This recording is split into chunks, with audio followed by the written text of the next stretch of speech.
the TVET National 4IR Expo hosted by Academic Solution and Geek Culture. I'm Christine. I'm Yolanda. And I'm Naomi. And today we're looking forward to a fun, packed session. Let's recap on yesterday, what we talked about yesterday. So yesterday we had speakers, namely Mr. Babalo Maipetla from Cisco, who spoke about the different technologies we can use in 4IR. Then we had Mr. Chivudziwe Walter-Vele from DHET, who spoke about how we can disrupt our academic curriculum using 4IR. And lastly, we had Dr. Patricia M. Goes, who spoke about robotics in 4IR. That was a very interesting session and speakers we had yesterday to start off.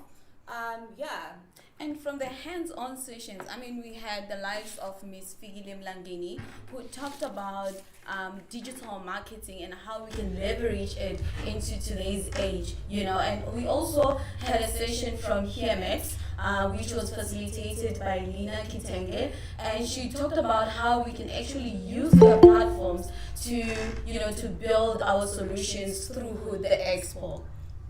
Okay, I think we can go to our house rules now.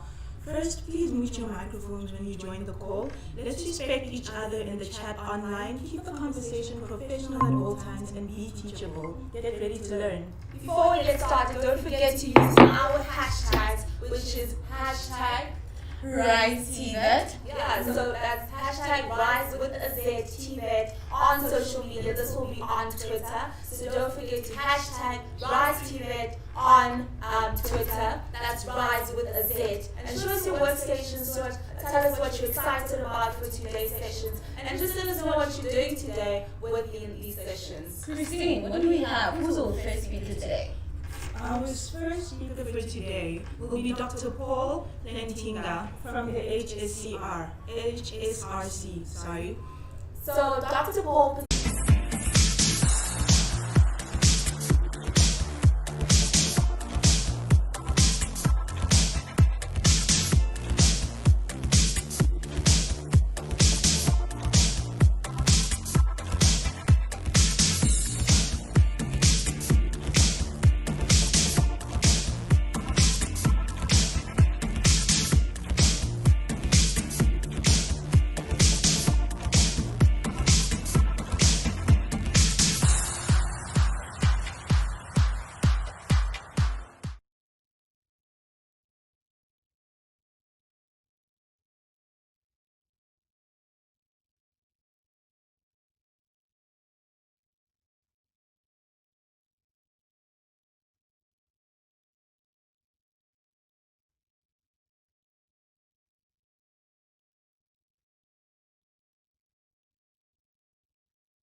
Dr. Paul, are you there? Is that Yolanda? Sorry, Hi, how are you? Good, thanks.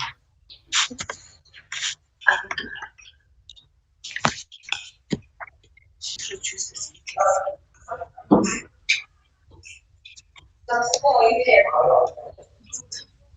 Hey. Okay. Yes, we can. Okay.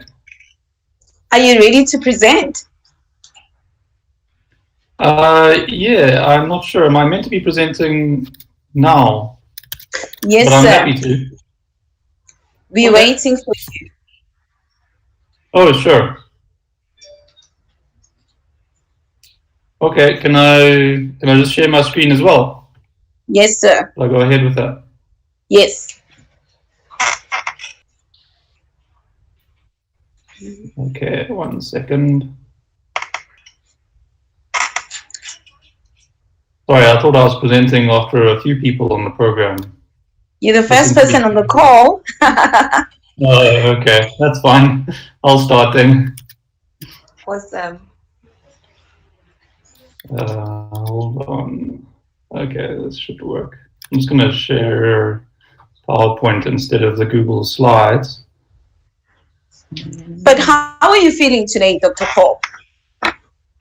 Well, fine, thanks. Paul is fine. Yeah. I mean, now I've got to put this in. from your talk today?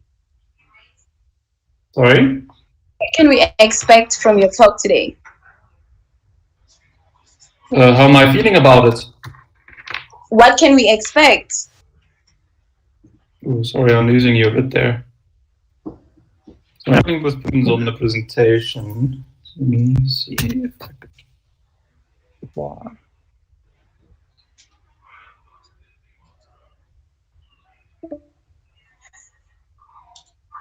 I don't know if this is my Are you winning? Firefox setting is blocking. I've just got to permission. Sorry, I've just got to sort out my permissions.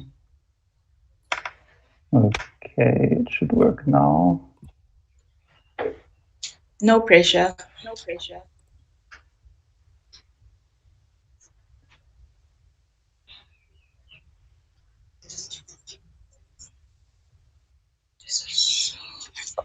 There we go.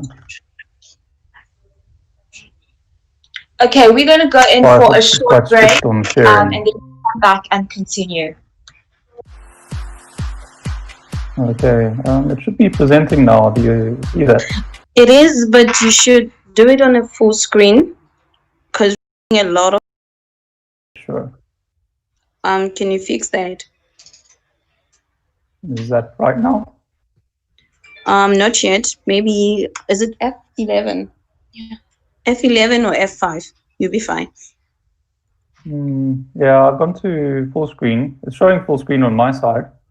So right now, do you just see the PowerPoint, the slide mode, not the presentation mode? Slide mode, not presentation mode. Okay, let me try again. Still not. No.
RC, as we mentioned, he's a recent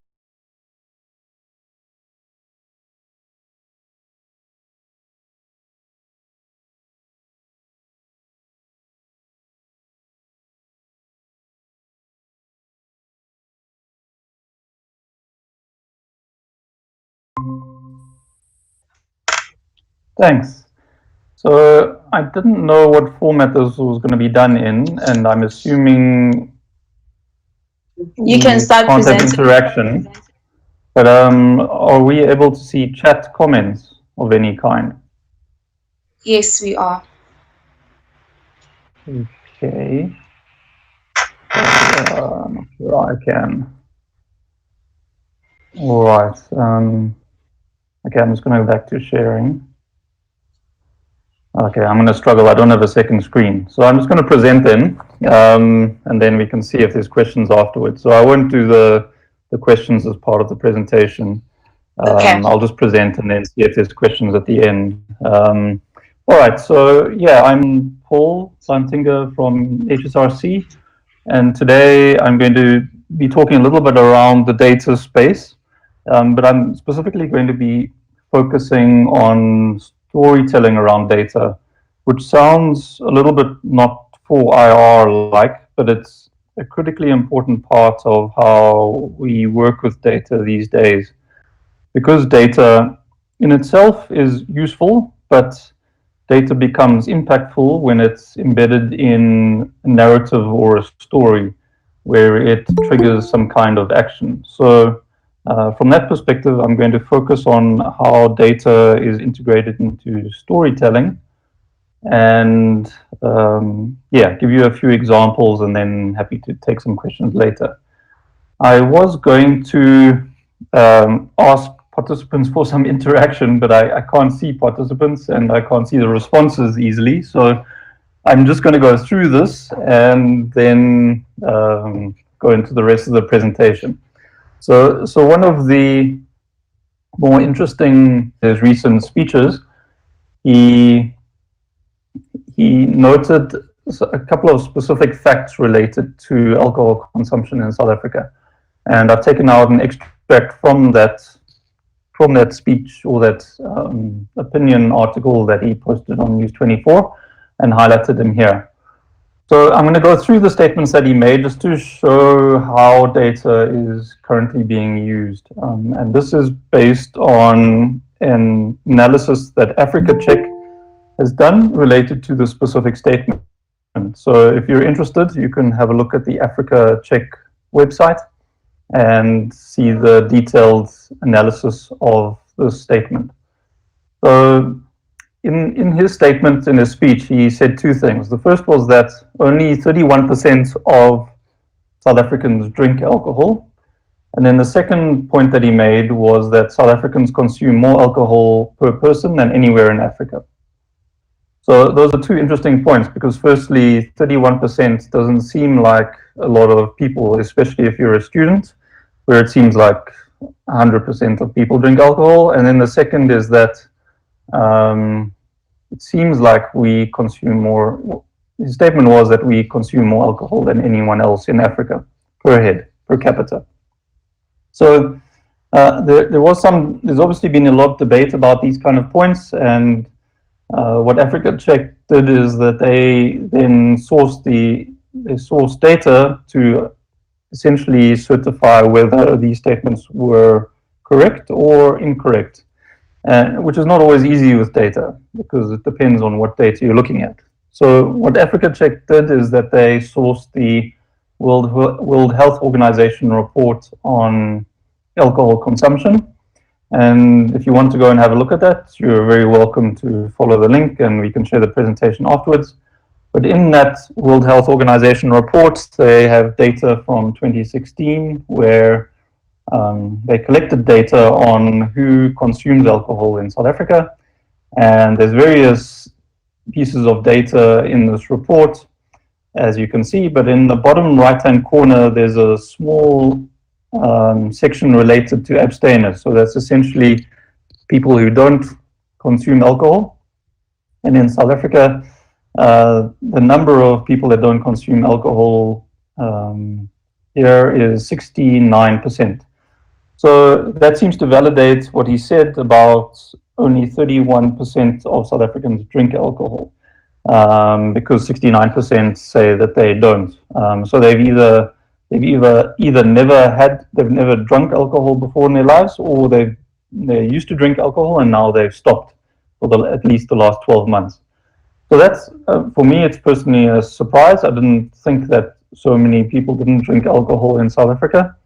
And this is obviously people, they've indicated here, people above the age of 15. So this doesn't include children. So it seems to be fairly reasonable statistic. So it seems that his first statement was correct. The second statement about South Africans consuming more alcohol per person than anywhere in Africa. So using the same World Health Organization data on consumption per capita, they look at the amount of alcohol consumed per head, and they found, and if you look at this graph, you can see on the left-hand side is the highest. So this is, I think it's 20 liters of alcohol, pure alcohol per capita. And the highest consumers in the world is the Seychelles, it seems, interestingly. And then second seems to be Uganda. And then there are a whole lot of mainly European countries, so Lithuania, Luxembourg, Germany. And as you can see, there are a few African countries that have quite high alcohol consumption per capita, including Nigeria, and then quite far down on the right is South Africa. So we seem to be, in terms of African countries, we seem to be about 1, 2, 3, 4, 5, 6. We seem to be in about 7th place in terms of the amount of alcohol we consume per capita. And in the world, we probably, I don't know, about 30th place. So although we do consume a lot of alcohol, given that there's probably 200 odd countries in the world, so we're in the top kind of proportion of consumers of alcohol. We don't seem to be the highest in Africa. So the second statement doesn't seem to be entirely correct, but we would have to check what data he's using. He might be using another data source that is not necessarily from the World Health Organization. So it doesn't seem like the second statement is correct. So this was just an example to show how we are currently using data and how data is used, especially related to fact-checking in kind of the governance space. And it's especially topical these days because of statements made by many politicians around the world, especially in the US, where there's a lot of arguments that facts and data are no longer relevant because you can make up your own data and make up your own facts. So there's a lot more interest in what data is available and how it's used and how it's interpreted or misinterpreted. So anyway, that's some work that Africa Check does, and I encourage you to have a look at their website because they have a lot of examples of doing fact-checking using data from these kinds of sources. So going a little bit more into the data space in South Africa and how it's used as part of storytelling, which is kind of the core of what I wanted to talk through. One of the most topical issues recently has been around the pit toilets around the country and South African government's attempts to eradicate the pit toilets and some of the commitments they've made to doing that. So the Passmark team has, I think this is 2016, developed a data story where they analyze data related to pit toilets around the country. So I'm going to try switch to the online version of this just to show you.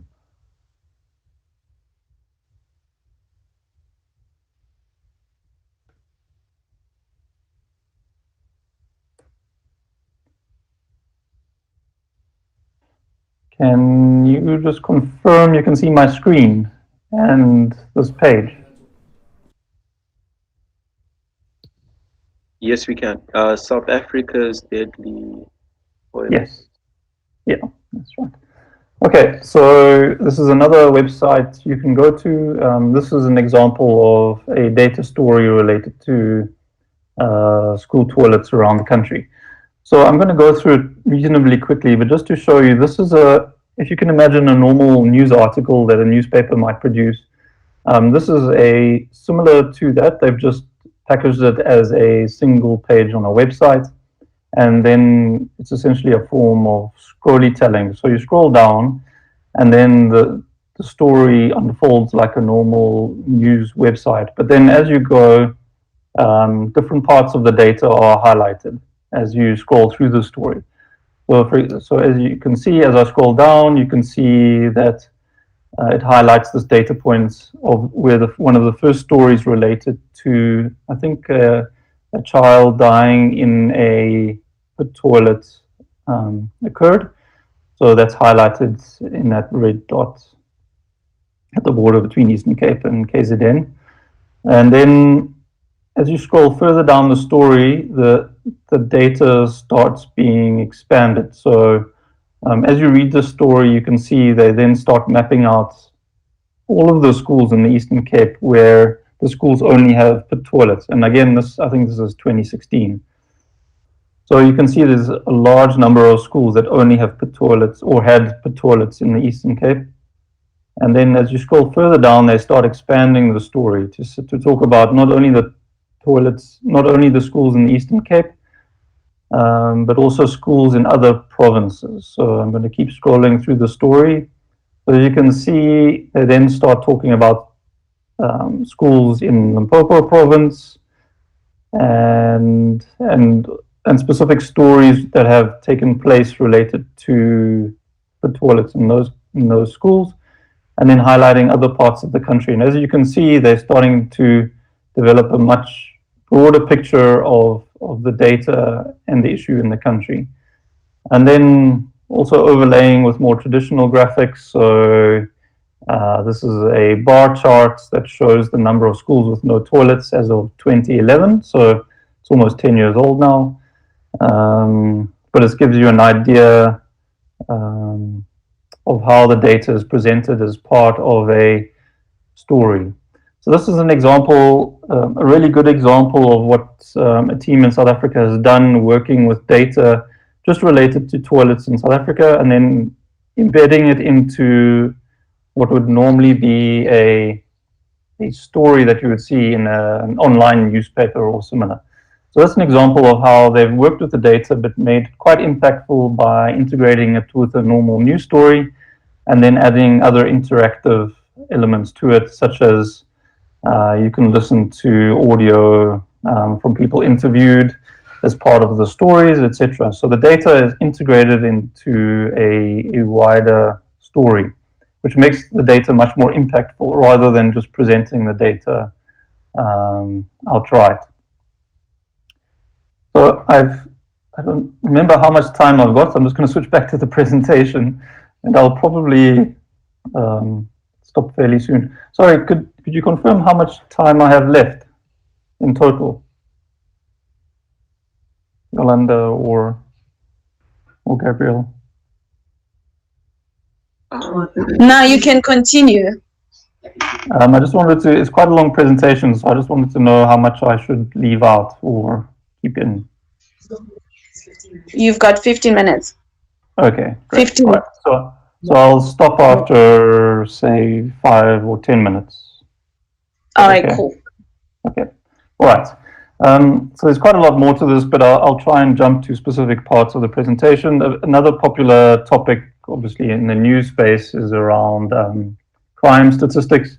So again, there's some very interesting web stories developed around crime statistics in the country and comparing us, for example, to other countries. So on the right-hand side, you can see a graph that compares our murder rate to other countries globally.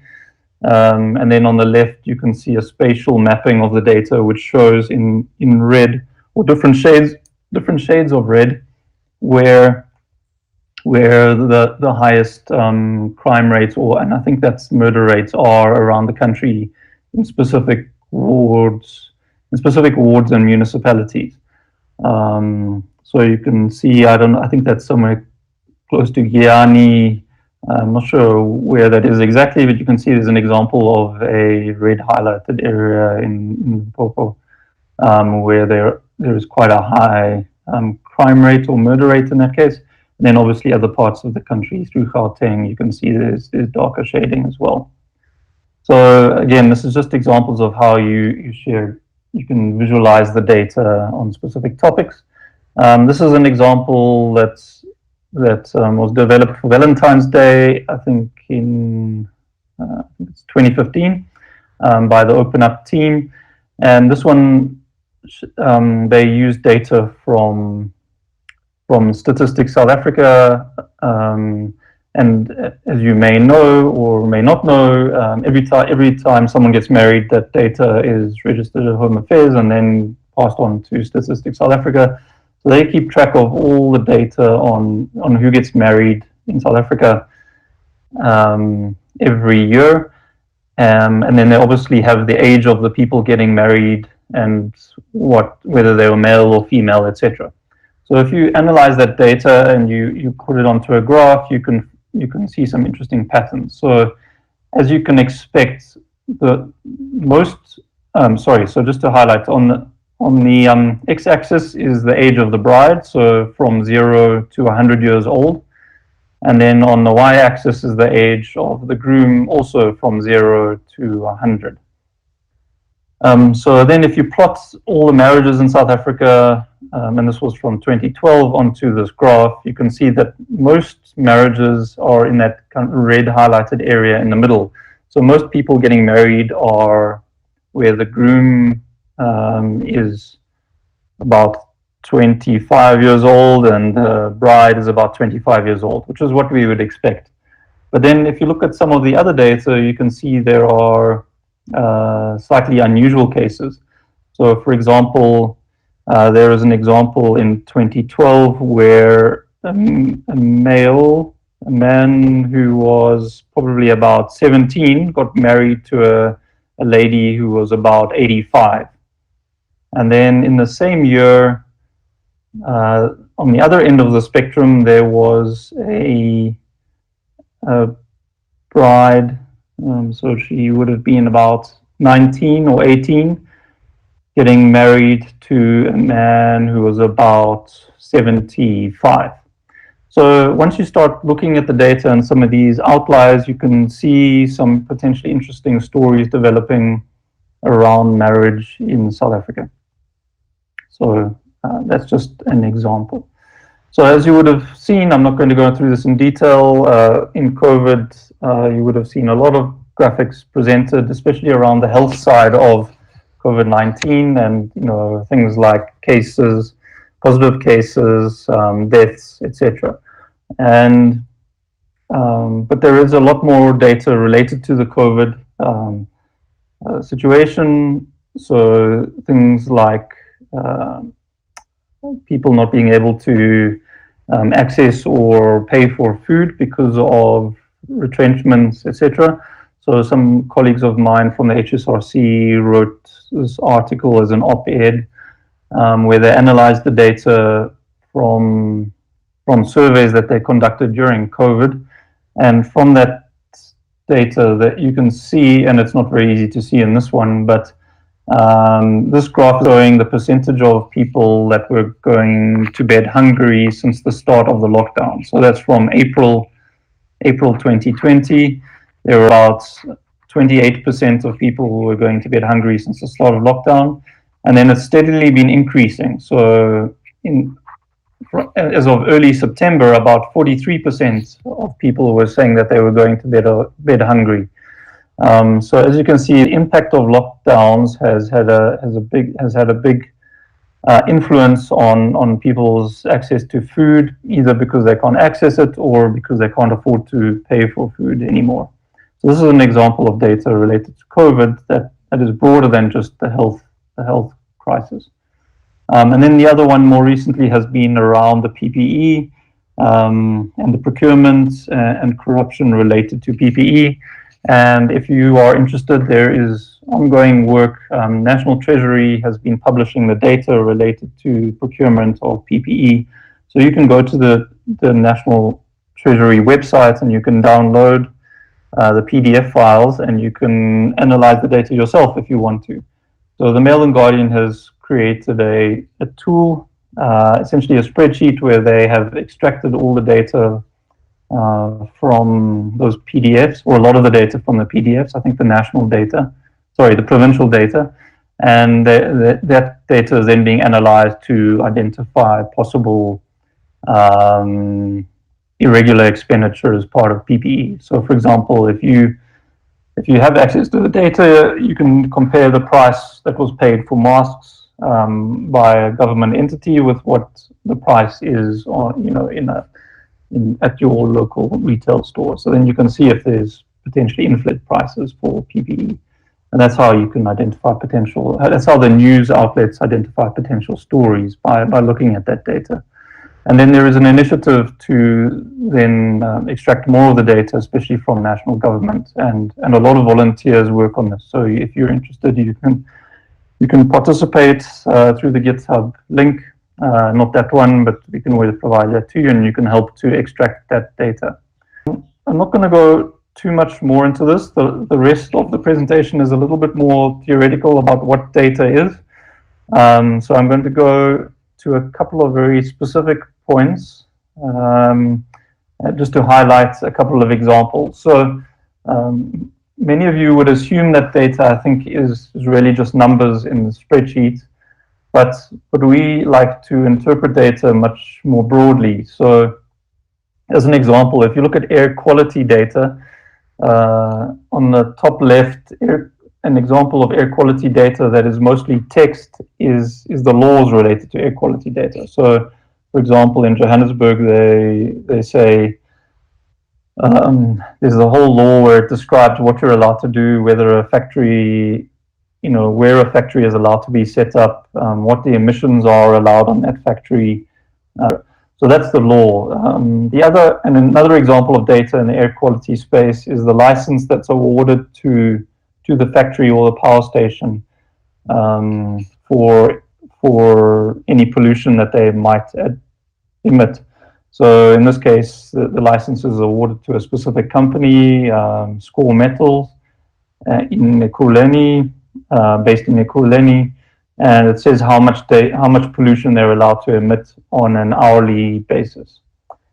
And then the third piece of data is then usually your sensor data. So when a company or the municipality is then looking to monitor the amount of pollution in an area, they put up sensors, and then they collect data on the different pollutants. So, for example, whether that's sulfur dioxide as an example is a popular one, or nitrous. They then measure the amount of nitrous oxide in the air, and then they can go back to the people that they've awarded a license to, for example, to say you're exceeding the amount of pollution you're allowed to emit into the atmosphere, and that they then need to take some corrective action. So in this case, you have essentially three kind of types of data related to air quality. There's the kind of more textual data related to the law. There's the license data, which is a mix of both numerical data as well as textual data. So, and then you have the sensor data coming from the sensors, which is mostly numerical data in spreadsheets. So all of that is useful for analyzing the data and picking up issues, and whether you're building a mobile application or doing a data story for a newspaper, you usually want to work with all of those different types of data, whether it's text numbers, and whether it's in a law or a license or in a spreadsheet. So what we normally guide people on around developing data stories is essentially a 7-step process, starting off with a question, and then you follow various steps. So one of the big steps, of course, is the second one, which you'll see there, is about finding the data. And that's often people's biggest challenge is they have something they want to investigate, or they want to build a mobile application about, for example, train schedules or bus schedules or taxi routes, that kind of thing. But then the big question is always, where do I find the data? And then there are various other steps around, preparing the data, especially cleaning the data and then analyzing it, and then either integrating it into your application or developing some visual picture of the data. So I'm going to comment on the find step quite quickly. There's a link. We aggregate quite a lot of links to data sources on the Open Data South Africa Toolkit, so you can Google this or you can go directly to the link. And there you can find links to lots of data sources. Some data is really poor quality, or probably most, I would say 80% of data is quite difficult to work with. So we've provided lots of links to data, but it still means there's quite a lot of work to do related to the data, and there's often lots of data gaps. But there are some data sources that are quite good quality these days, and one of the most useful data sources are around government budgets and government spending, because National Treasury has done quite a lot of work to make that data clean and accessible. So there's a project called Vuleka Mali where you can essentially look at spending data for government in quite a lot of detail.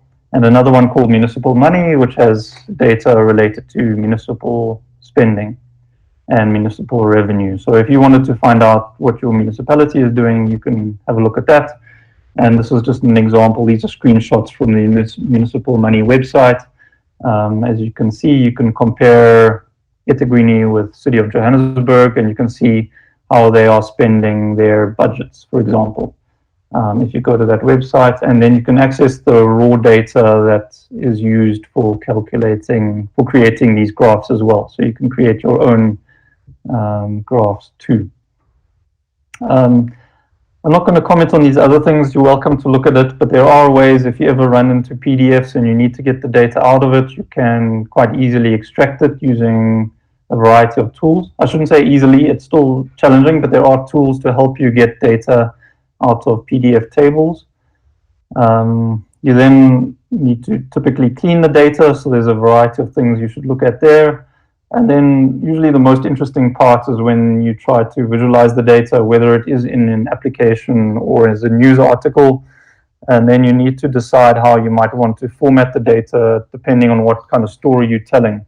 So for example, this is just an example of migration, and they've essentially mapped out the data related to migration globally, and the size of the line, the width of the line effectively tells you how much migration there is between two different regions.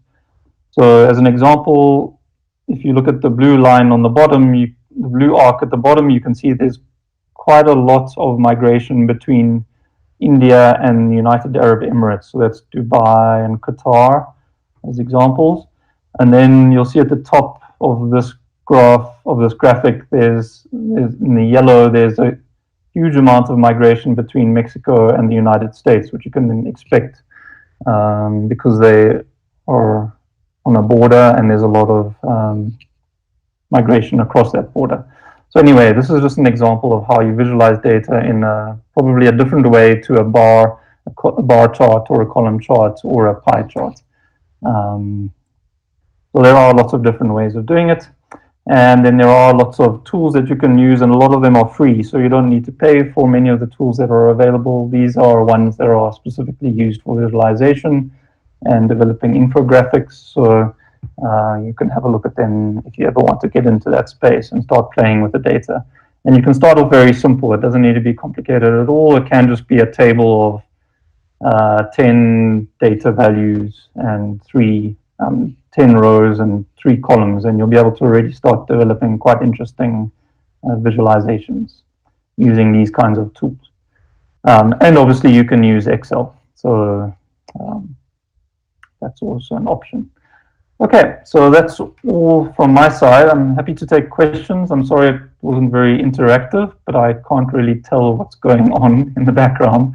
So I'm happy to do questions now, and if there are any other items. It was definitely interesting to see how data can be used and what data is available out there and the different types of data that can be collected in different ways.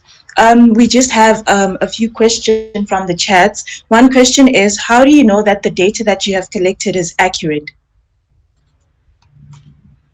Okay, great. So I'll just answer the questions one by one. So checking the accuracy of the data, or I suppose verifying data, is one of the biggest issues. So it's great that you've highlighted it.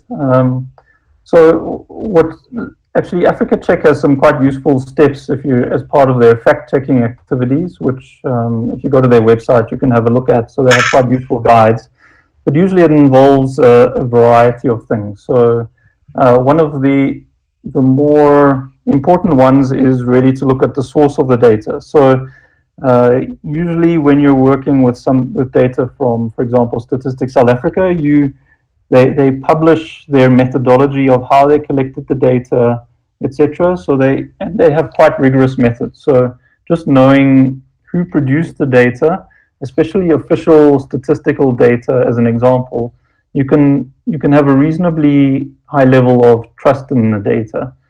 So the source is often an important one, and independent sources are usually the most reliable. So Research Council, Statistics South Africa are typically quite reliable, and others then can vary. So industry associations are often also quite reliable sources, but then there can be ones that are more, I suppose they're more aligned to specific political directions or lobbying for specific interests. So then some of the industry sources of data you would probably need to be somewhat careful about, or thoughtful about. Then the other, which I suppose I alluded to, was looking at how they collected the data. Would be the other probably big thing. So as I mentioned, Statistics South Africa, when they publish a report, they usually have either a whole section of their report or even a separate document altogether where they describe their data collection methodology. So then ideally, a way you can tell if data is reasonably accurate is firstly whether the person making the data available is willing to share their methodology of how they source the data. If they're not willing to explain how they source the data, then you should probably be very cautious. And then if they can provide you with the details of that, it's even better. So I think those are probably the two main things. Then the third I would say is then just to verify the data with other sources. So that's something that the journalism community is very familiar with. When they publish a story, they are meant to always corroborate statements or evidence with two other sources. So, for example, if you see some data related to, say, the PPE is a good example, or identify potential irregular expenditure, then ideally, in addition to looking at the data, you probably would go and interview people who are involved in the procurement of PPE to try to corroborate what the data is saying. So those are, I suppose, three approaches for verifying data.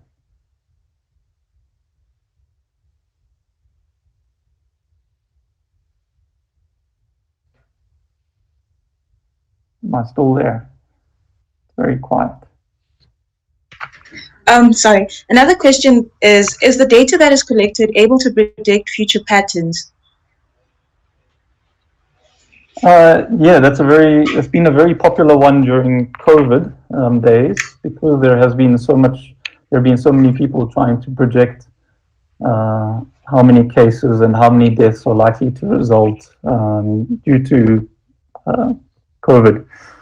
So yes, to some extent, and this is it is a growing area, especially with machine learning. But I mean, but projections related to data have been done for probably hundreds of years. So although machine learning is kind of increasing the amount of attention in this space, there is this has been a popular field for many years, working with data and then trying to make projections about what will happen next.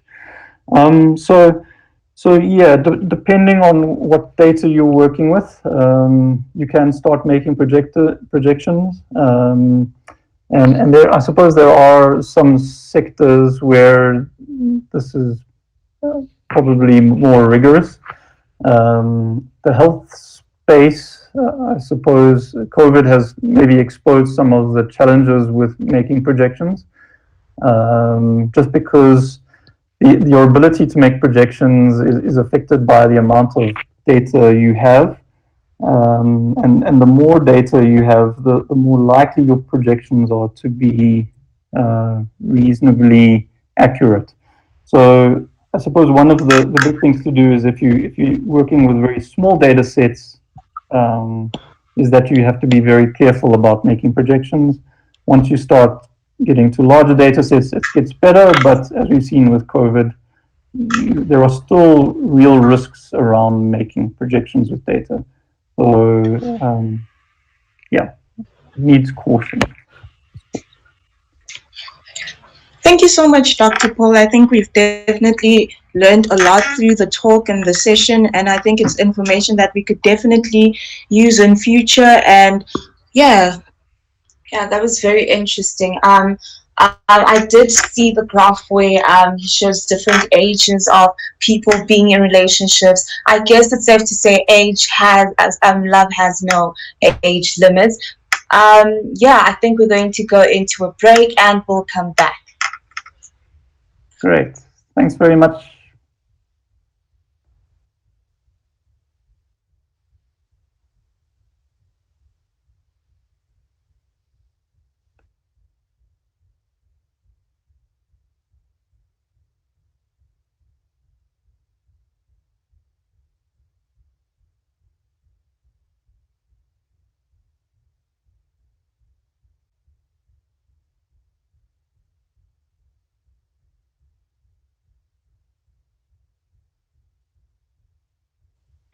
Right, Gabriel, did you need me to hang around?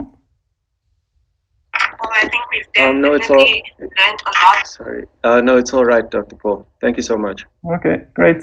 See you soon. You too. Cheers.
We had a chat with Mr. Paul Plantina, and we were discussing how data can be used to find issues and to find solutions, to build solutions for those problems. Moving on, we are moving to Vuyani Magibisela. Here's Mr. Vuyani Magibisela from Saibono. He's an ICT trainer, clubhouse coordinator, developer, 3D animation and modeling, front end and back end web developer. Are you there, Mr. Vuyani? Hi, I'm here. Can you hear me? Yes, we can. Thank you. Yes, I'm here. How are you feeling this morning, sir? I'm good, and you? No, we're good. We're just waiting to hear what you have for us in store for the expo. All right. I'm just going to talk about AI, robotics, and how it's involved with 4IR, and basically what you need to know about that based on my knowledge of training ICT, basically. All right, cool. just waiting for you to start your presentation and keep us going. We're more than ready to learn from you today. Okay. Definitely. All right. Can I share the screen? You're more than welcome. It's your time. Okay. All right, let me try to do that. Before we continue, don't forget to use the hashtag #RiseTVET on social media. That's Rise with a Z. Let us know what you're learning. Let us know what you're finding interesting, and show us your workstation. That's RiseTVET, Rise with a Z on Twitter. Okay. Can everybody see my screen? Yes, we can. Yes, we can. Just do this. Full screen mode. Do you see the presentation, or do you see, because I can't see exactly what you guys can see? We're seeing everything with all the slides. All right. F5. Because I wanted to show the presentation slide. Okay. Without the slides. Yeah. How do we change that?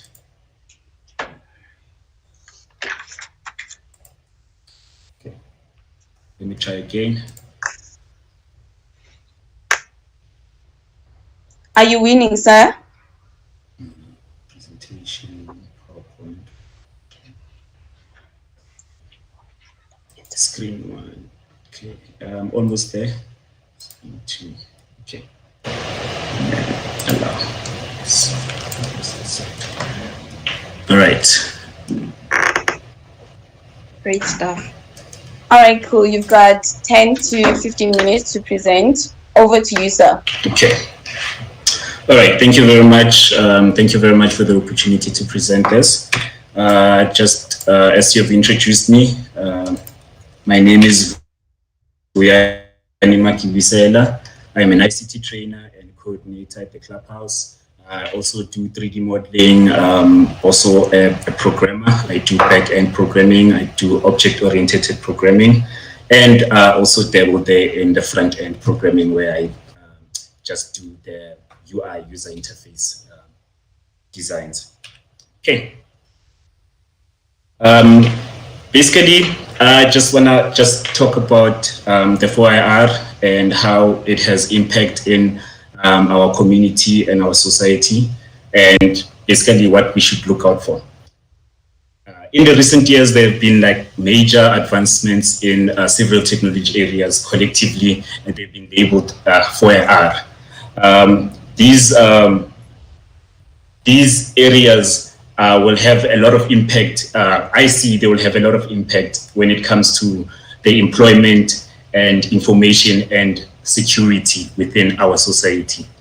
So let's just talk about that. The impact on employment. 4R will have a dramatic impact on employment.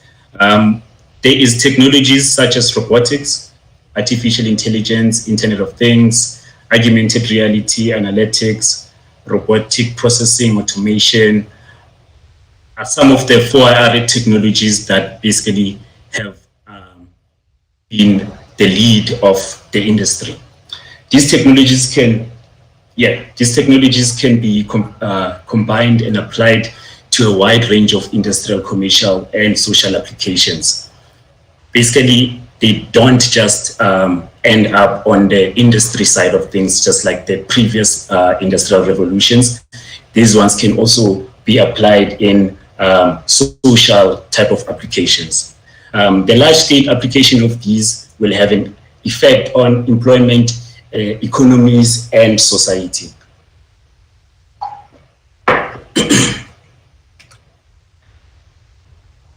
So there will be an impact on the information and security, privacy and security in our whole life. Let's take, for example, banks. When you go to apply for a loan, do you actually give the bank a lot of information about you. So you give them everything: where you stay, how much you earn, where you work. So that's a lot of information that can basically get you in trouble, or that can get you maybe hacked, let's say. So if companies like banks and other companies that handle such information are not monitored, or they are not regulated, and especially when it comes to handling that data information, this becomes a very critical and dangerous path. So as we're developing 4IR, as a community and societies are developing 4IR, there is these things we need to look at, which involve the security and privacy of our information. So governments and societies need to look into that. Also, social media is also a big area where data is being collected.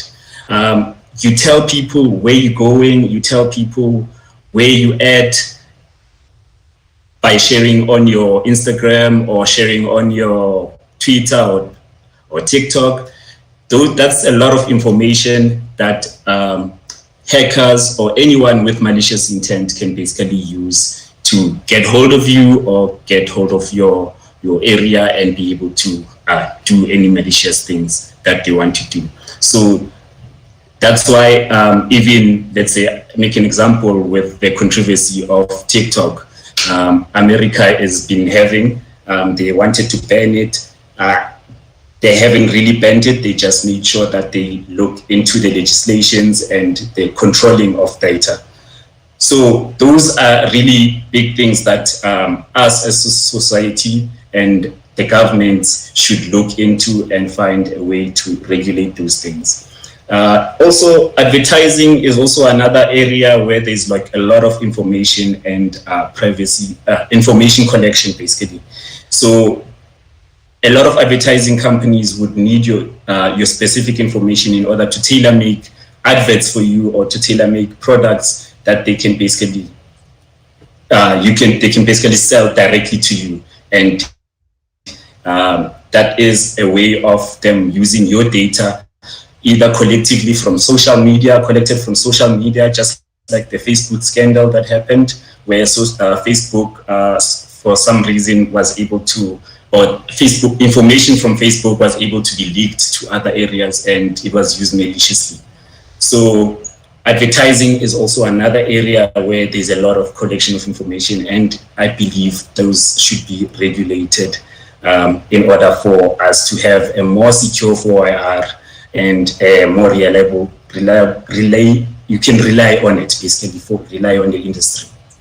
Lastly, IoT devices are also becoming, they're becoming more and more right now. A lot of the devices that we're getting right now, they are integrated to the internet. So your microwaves, your fridges, your car, everything is integrated to the internet. So once that is integrated to the internet, once you have a connection or a wireless connection to the internet, whatever device or object, once it has that connection, it is valuable. It can easily be hacked, let me put it that way. So hackers can be able to interface that thing or interact within that thing and cut communication between your device and your microwave. If you were maybe have a smart home and you're warming up your food from a smartphone. So those are also things that need to also be looked into. How do we control that? How do we secure that? So yeah, let me move on to the next slide. Okay. Moving on, I would like to talk about the augmented reality and robotics. How it will basically it will actually replace humans later on in stage. So in the case of augmented reality, the majority of this technology is leading to human replacement. It might evolve through these 4 stages. The first stage, which is level 1, the first level, most of the augmented reality headsets right now that exists have this ability. Might provide or display detailed step-by-step instructions in an AR headset. So right now, the Microsoft, I think, has been working on an augmented reality headset, and it's able to basically display information on you. And also, Google also has been working on augmented reality headsets, and they're also able to show you direction, show you notifications from your phone. So this ability is already happening. Moving on to second stage, it will provide confirmation. For example, the visual display in your AI headset shows readings that confirm success of the task. So also this second stage, majority of augmented reality headsets are able to perform this task. They are augmented reality headsets that can be able to be combined with hand gloves that you can use to connect, to basically build a 3D model using the augmented reality. So what happens, you have a software, a 3D software that is specifically designed for augmented reality headsets. It then interacts with gloves that have sensors on them, and you can basically mold virtually through the headsets. While you're looking through the headsets, you can mold whatever object you want to mold. You also have tools that you can grab and mold and build anything that you want to build. So that is the second step when it comes to this augmented reality going into production and kind of replacing humans. The third stage is basically whereby when your headset is able to generate analytics, for example, show the last time maintenance was performed. So now at this stage, we'll be talking about when the augmented reality headset is now more integrated into an industry. So we are able to just put on the headset and look at a machine and see when it was last maintained and see if there's any issues with it immediately from just analyzing it using programs. It could be an AI program, it could be maybe a machine learning program, whichever program that would be implemented in that augmented reality headsets. The last and final stage would be whereby we now take this augmented reality. The fourth stage would be to build an AR headset capability into a robot. So we take this AR information, AR experience that we basically have built throughout, and we integrate it into a robot. So now a robot is able to do any job that the human being is able to do. Or you can even put on the headsets, the AR headsets, and you control the robot, or you see what the robot sees, and you are able to guide the robot. So that's why I say kind of replacing humans. But humans will always have an upper hand when it comes to this type of things, because we're the ones who are creating the technology at the end of the day. But unfortunately, most of the low-skilled jobs are the ones that will easily be replaced by such tasks, because now AR will make things much easier. And when you include robotics, it will make even much easier, much easier. So now you just need only maybe 3 people or 4 people in order to do a labor-intensive task. Okay. Our future lies in a new world view. How I see us integrating into the 4IR is us as a society and as a community embracing the technology.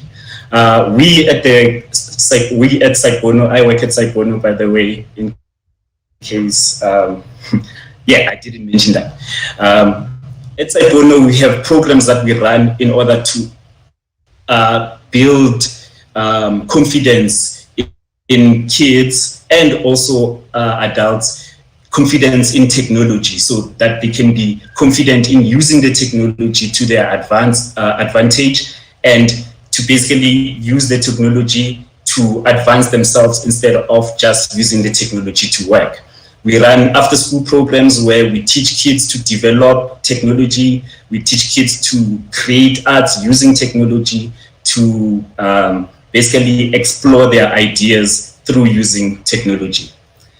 It's really important that as a society, we don't sit back and say technology is replacing us. We need to basically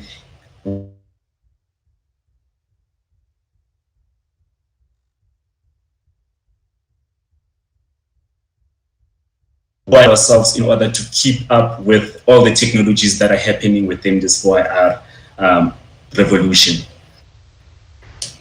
We need to use, basically my view is to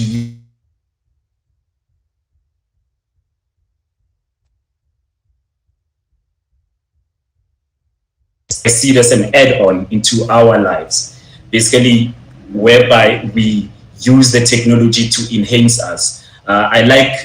For an example, I'd like to use what Elon Musk is using with his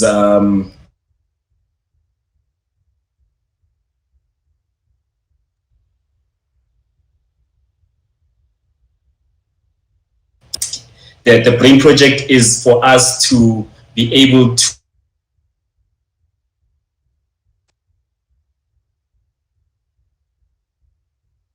like brain implant that can basically help your brain perform as an AI would be able to perform. So in that way, we're basically adding on to ourselves, and we are the ones who are controlling the technology. So I like that little concept.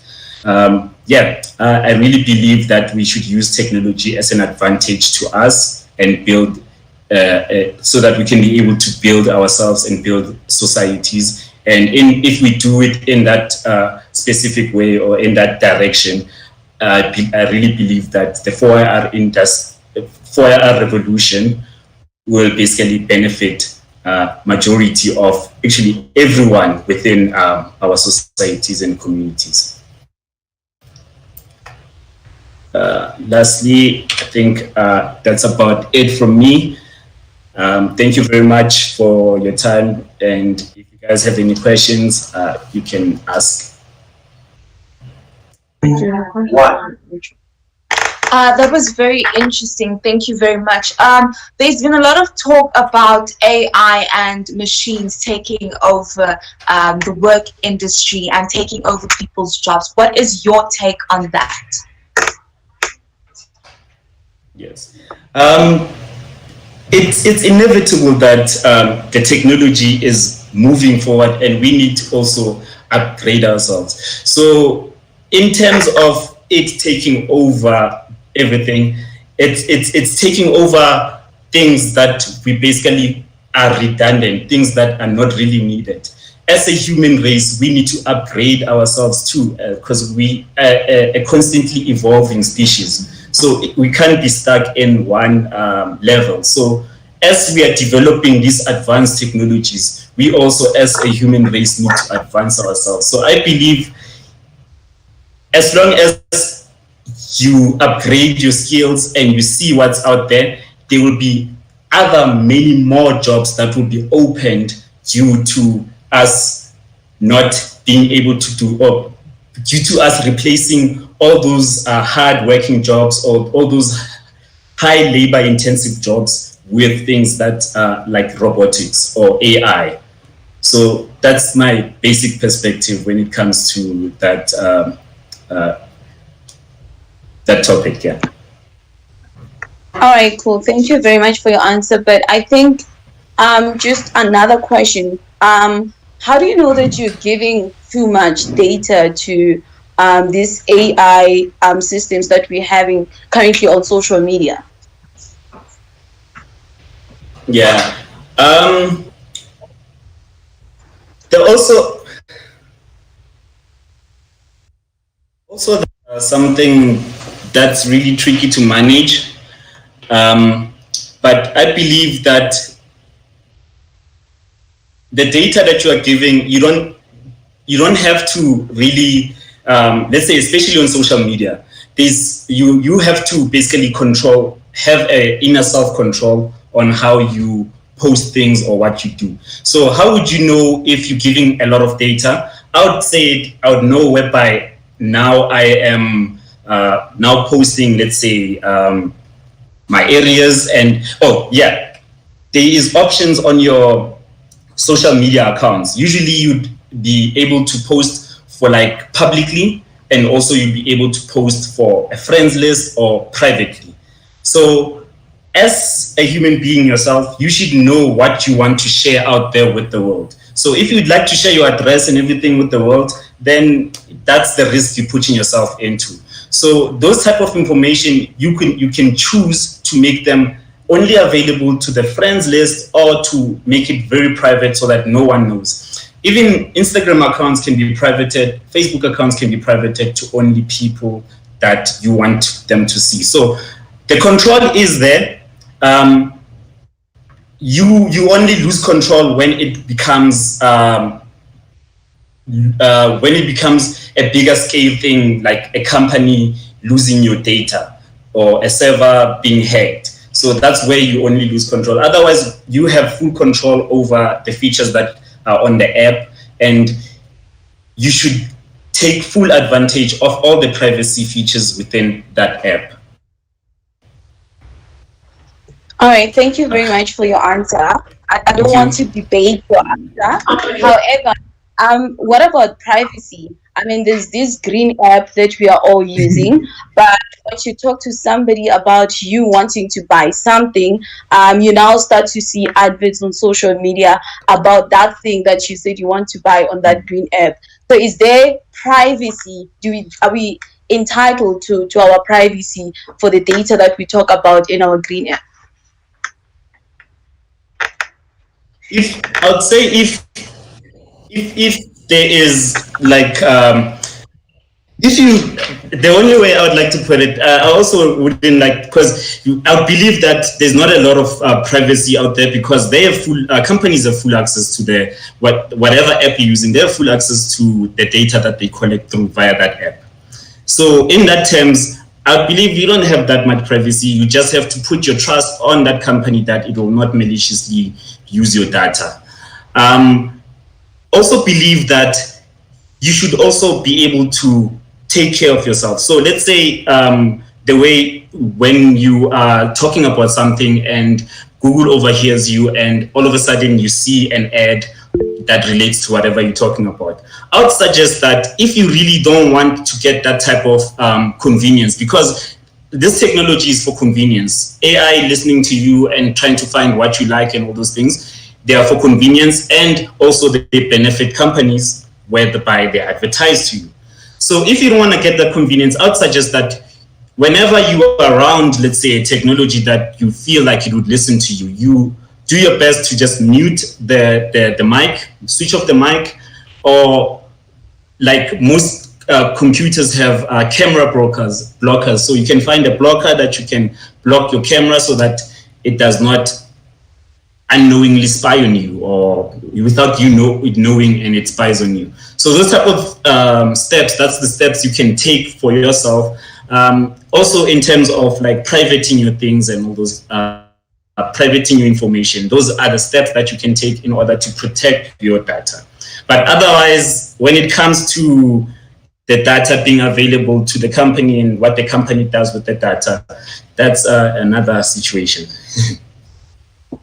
All right, thank you very much for your informative session. We really learned quite a lot from you. We're going to head over to our next speaker before the ad break, and after the ad break, our speaker will actually have his session. Okay. Oh, sorry. I have a question that I've asked. All right, cool. Go ahead, Treasure. You can check my comment.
are going to Prof. Barry Dolatsky, who is a popular keynote speaker and offers advice as an independent software engineering consultant.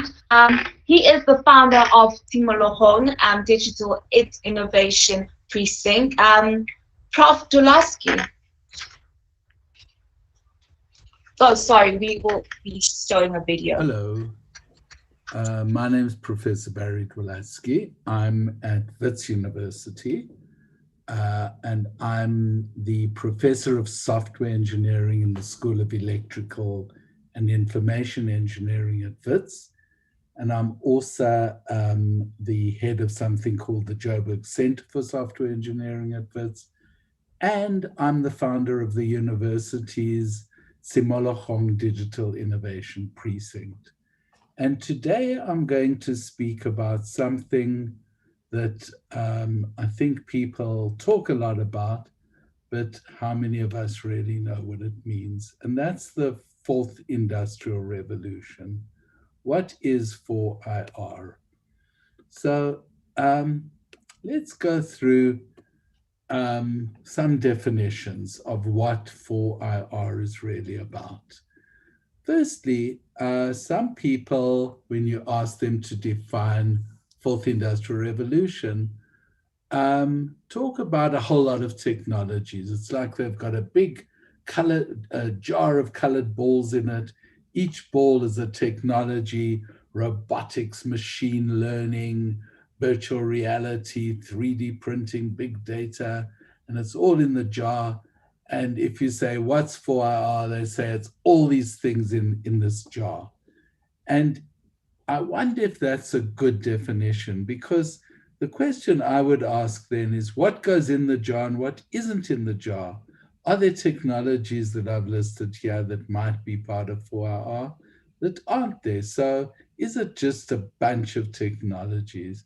I don't think that's a great way to define it. I think the other way people define it is that they talk about the first industrial revolution, which happened in the 1700s. And that was about when steam power was used to help do weaving and making cotton products. And then the second industrial revolution is all about using the power of electricity and mass production. And that was in about the beginning of the 20th century, about 1900 and a bit. And then we had the third industrial revolution, which was computers and IT, and that was in the 1970s and 80s. And now we have the fourth industrial revolution. And this means that we define our revolutions as drawing lines in the history of time. And who decided that there were only 4 industrial revolutions? Haven't there been 3 or 5 or 7? So it's quite a hard way to define it if we're drawing lines in the timeline of history. And in fact, a lot of these revolutions weren't discovered until long I looked back and said, oh, things changed there, and that was an industrial revolution. And maybe we've just had one industrial revolution and we're still part of that same industrial revolution. So what I'm saying is that the definition, it doesn't make sense to just list technologies, and it also doesn't make sense to look at a timeline. So we need some other way to define this fourth industrial revolution. And what I like to do is look at some principles. So this came out of Germany in 2010, when some people looked at what the Germans were calling Industry 4.0. And they said, what makes up Industry 4.0? And they said there were 4 principles, and these principles all fit together to make one thing. So let's look at these 4 principles one at a time. The first is interconnection. It's the principle of things being connected to each other. So if we look at interconnection, we have the internet, and we all know about the internet, and what it really does is it connects people. So it's the internet of people. But then we've started to see in recent years something that's also an internet, but it's now connecting things. So the story I love telling is that maybe the Internet of Things is where your bathroom scale, your fridge, and the supermarket are all on the same internet. And it's possible for your bathroom scale, when you weigh yourself in the morning, to talk to your fridge, and your fridge to talk to the supermarket. And they all decide together that you're going to be put on diet because you're a bit overweight. And that could be, and that's the Internet of Things. They have their own internet.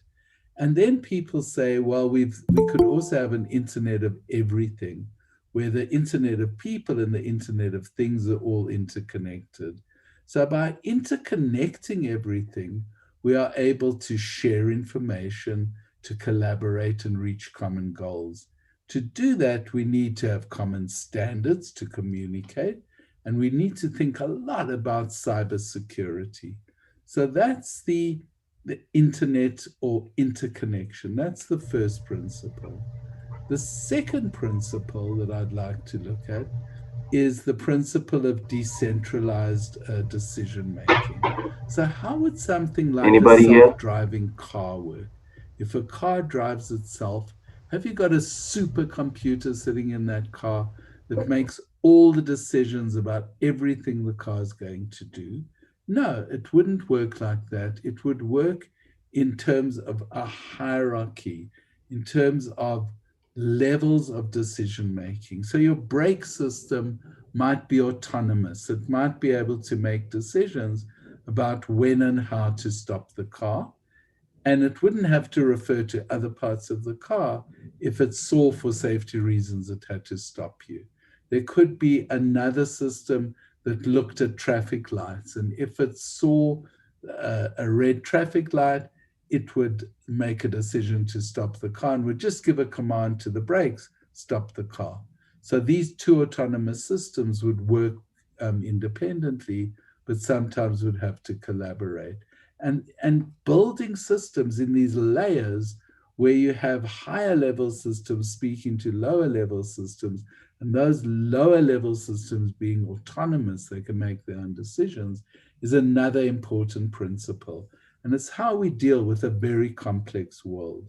It's how the human body works. So your brain isn't controlling everything. A lot of things are happening automatically without your brain. So we call that decentralized decisions.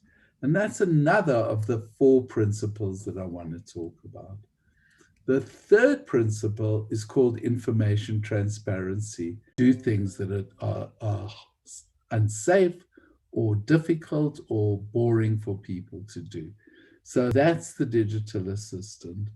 And the thing is, if we bring all of those 4, that hierarchy of control, the information transparency or digital twins, and the digital assistant, and bring them all together and have them working together, then we have something very different from what we have in the world today. And in my mind, that starts to look like an industrial revolution. Now, the final thing I want to say is about what's the difference between evolution and revolution. So the world of digital has always evolved. It's always gone from this thing to always the beginning of the next in what exists now. So when smartphones were invented, we took a lot of things we did before we had smartphones and we evolved into smartphones. So it wasn't a revolution in the sense that we were doing things dramatically different, but we were using separate devices, packaged it into one device, and that became the smartphone, and that was an evolution. And skills have always evolved in the digital world as technology. In a revolution with or robotics, can a robot replace a person? And although the science fiction movies claim they do, I think there's still such a long way to go before we can have a genuinely intelligent machine as adaptable and as flexible as a human being. And the one thing that is very important in what humans do that's very hard to do is this idea of common sense. So you know, and you've always known that if you pour water on a table, it's going to flow off the table and land on the floor. If you drop something, it goes down. So common sense. We've never had to be taught those things, or we've learned it in a very painstaking way as we grow up. AI systems we have don't have general common sense. That's still one of the hardest things to do. So you can have AIs that make really silly mistakes. So for example, there was this system that the military designed to look at pictures taken from planes flying over fields, to look if there were tanks, military in that field. And it was taught on a whole lot of pictures of fields with tanks and a whole lot of fields without tanks. And when it was tested on the stuff that was used for learning, could always find, say, in this picture there are tanks in the field, in this picture there are no tanks in the field. It seemed to be doing really well. And then the people who designed the military generals to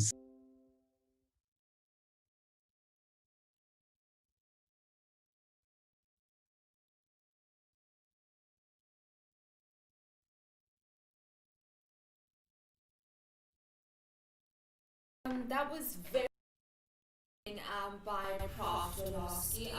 There was actually a point where he was talking about how the Internet of Things would essentially be your bathroom scale connected to your fridge and your supermarket all on the internet, meaning that if you were gaining weight, your scale, your fridge, and the supermarket would have a conversation on putting you on a diet, which I found very funny, but it's actually quite true if you think about it.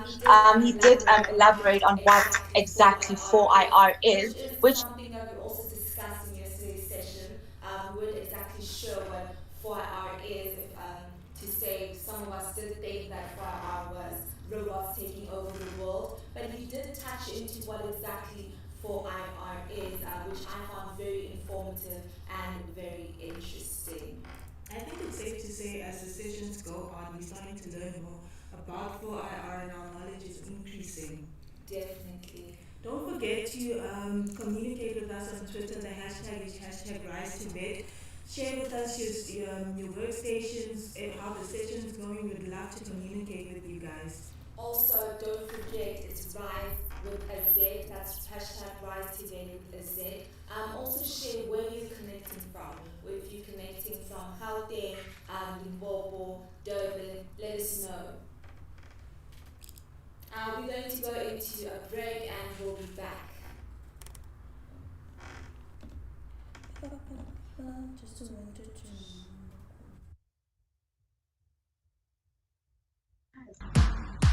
Yes, you can.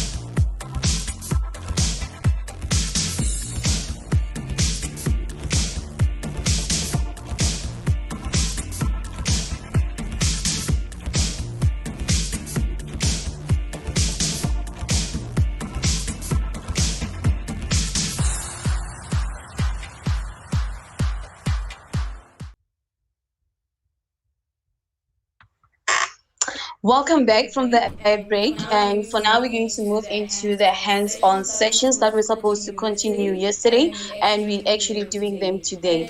And for first speaker, we have Titi Marote. Miss Titi Marote is she's an inspiration, guys. She's won a lot of hackathons. She's been, on a magazine, the Brainstorm magazine. She did a lot of things under the tech scene, and she's also a data scientist at Terraflow. She is the co-founder of Guardian Health. Miss Siti Marote, are you ready to present?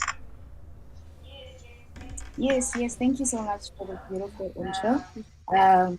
Just to confirm, can you guys see my screen? Yes, ma'am. Great. Cool. So, as Yolanda has already said, my name is Titi, and I am the co-founder and CEO, apparently, of Guardian Health. Cool. So cool, yeah. So I'm a data scientist and a data engineer. I'm a certified cloud architect. I'm a certified Neo4j database developer. I have an honors degree from in big data analytics from Wits University, and I was honored to be part of the top 15 young geeks and the rising stars of 2020. So I'm gonna go straight to the point. So the first thing that I wanted to really touch on was, how does 4IR actually benefit healthcare? So as tech advances and we have greater and greater populations, and I think we can really understand this from the context of South Africa, for instance, where we've got a really large number of people. So as this advances, we really need to find easier ways of getting medical breakthroughs and development of treatments. Now, the digitization of medical records and digitization of communication channels will result in better and more effective medicines and healthcare. This can also help us now to manage chronic health conditions, to diagnose conditions faster, to develop and implement personalized treatments, monitor the patients remotely while they're at home. And all in all, this can really benefit and improve healthcare in South Africa, and the world as a whole. So why is 4IR important in Africa? So I think one of the things we definitely know is that if you've ever used a public clinic, you know how overcrowded it is at public clinics. And this, leads to so many problems, from nurse exhaustion to patients also not actually getting quality healthcare, but also just think about it from the COVID era now, where now you've got hundreds of people just standing in a queue waiting to be serviced, and they don't even know if they're actually going to receive the healthcare they need. So this is where now your resource planning actually comes in, which is, I think, one of the things that we've also managed to do as Guardian Health, where we've managed to use our data science knowledge and our data engineering knowledge to actually now do resource planning for your public clinics, to do resource planning for health professionals. So we also have less resources. Part of the overcrowding and all the other issues that we actually face really result from the fact that we do not have enough resources to be able to service everyone in a timely and more effective way. So technology now comes into play, because now we can give better health infrastructure to people by using technology. Sometimes we might just need a software instead of having a physical device. We can have a software that is able to diagnose, that is able to help to diagnose people much quicker. There are actually people that literally die of cancer, for instance, because the cancer was actually detected much later. So if we have ways where we can be able to detect some of those issues much earlier without the need to purchase a lot of huge devices that are extremely expensive, I think we would have really fought a battle right there.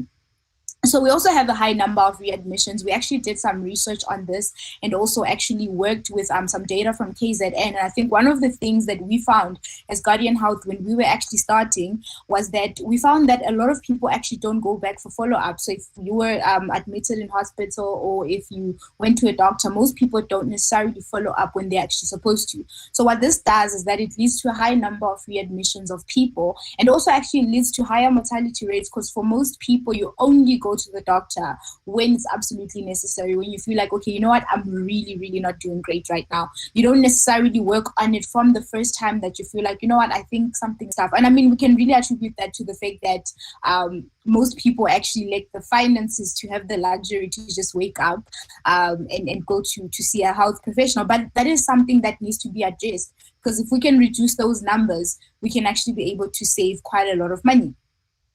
So I think as Guardian Health, where we started working on maternal health, and the problems that we were actually working on was the fact that a lot of women actually died during childbirth, and a lot of women also only find out about fetal abnormalities later on in their pregnancies. And this was one of the issues that we were actually finding out. I think there's been quite a lot of stuff in the news actually about women dying during childbirth, and that is such a big problem. If we can have early detection of those issues, if we can detect that you're going to get a cesarean section, we can then be able to assist health professionals to help patients on time.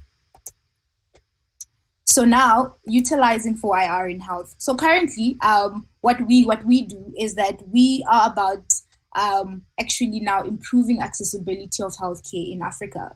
So we do that by allowing patients to be able to book appointments that can be virtual as well. And this allows you to follow up from the comfort of your own home.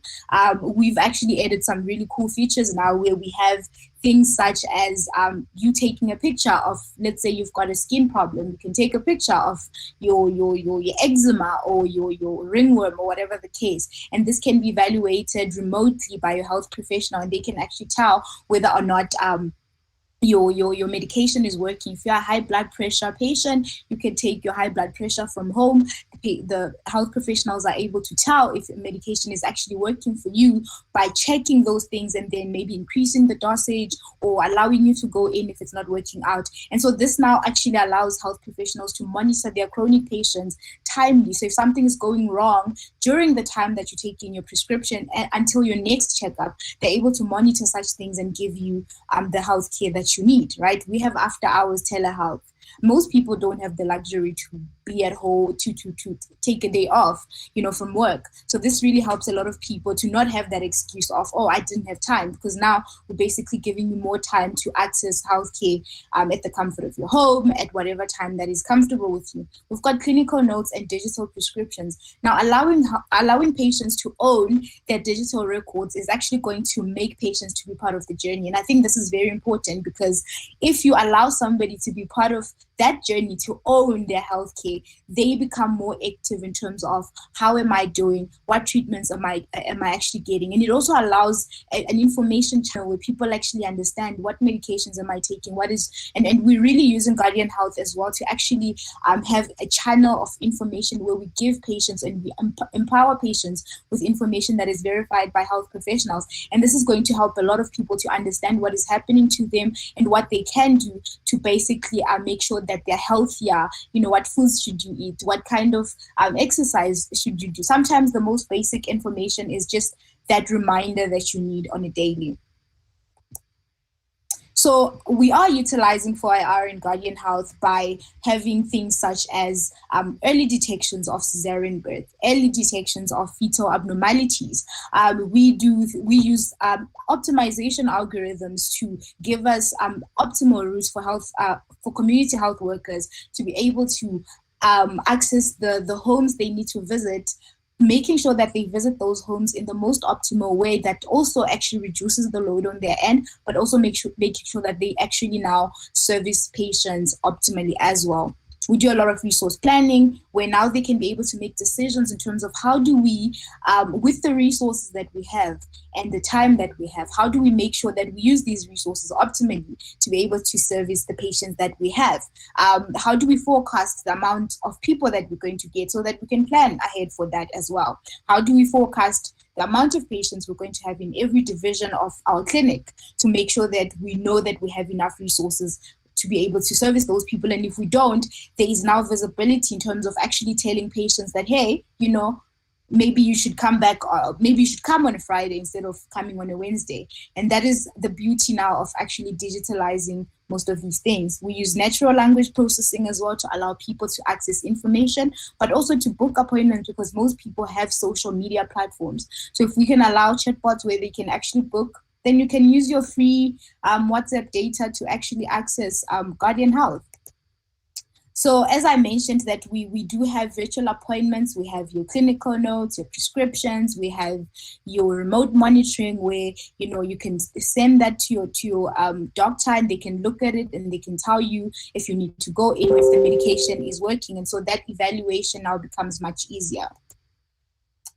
So I think one of the things that I was told when I was asked to do this was to talk about how do people then start to get into this and sort of getting into whatever field. I'm going to talk in a more general sense, like how is it that you can start using your data science to be able to tackle issues in whatever sector that you are passionate about. You know, how do you do this? Even if you are somebody who's a tech person, but maybe you do not have data science information, how do you start to maybe now also implement some machine learning in your agriculture platform or whatever the case. So currently what we do use as Guardian Health, we use a lot of machine learning, we use mathematical optimization, we use computer vision, analytics, natural language processing, and we also use cloud computing. So I'm just going to go through what the machine learning process looks like. So when we actually started, as I mentioned, we started with maternal health, and I remember we had two models, two deep learning models where we were actually now detecting fetal abnormalities, and we were also giving you what the risk of you as a pregnant mother to get a cesarean section actually is. So generally the process of machine learning starts from data acquisition, right? Because you need to have the data. In the case of health, a lot of times actually data is quite a big problem. I mean, as somebody who's in the industry, it's extremely horrible to actually get good data. So you're most likely not going to get good, clean data, because sometimes in order to have an accurate model, you need to have a large pool of data, right?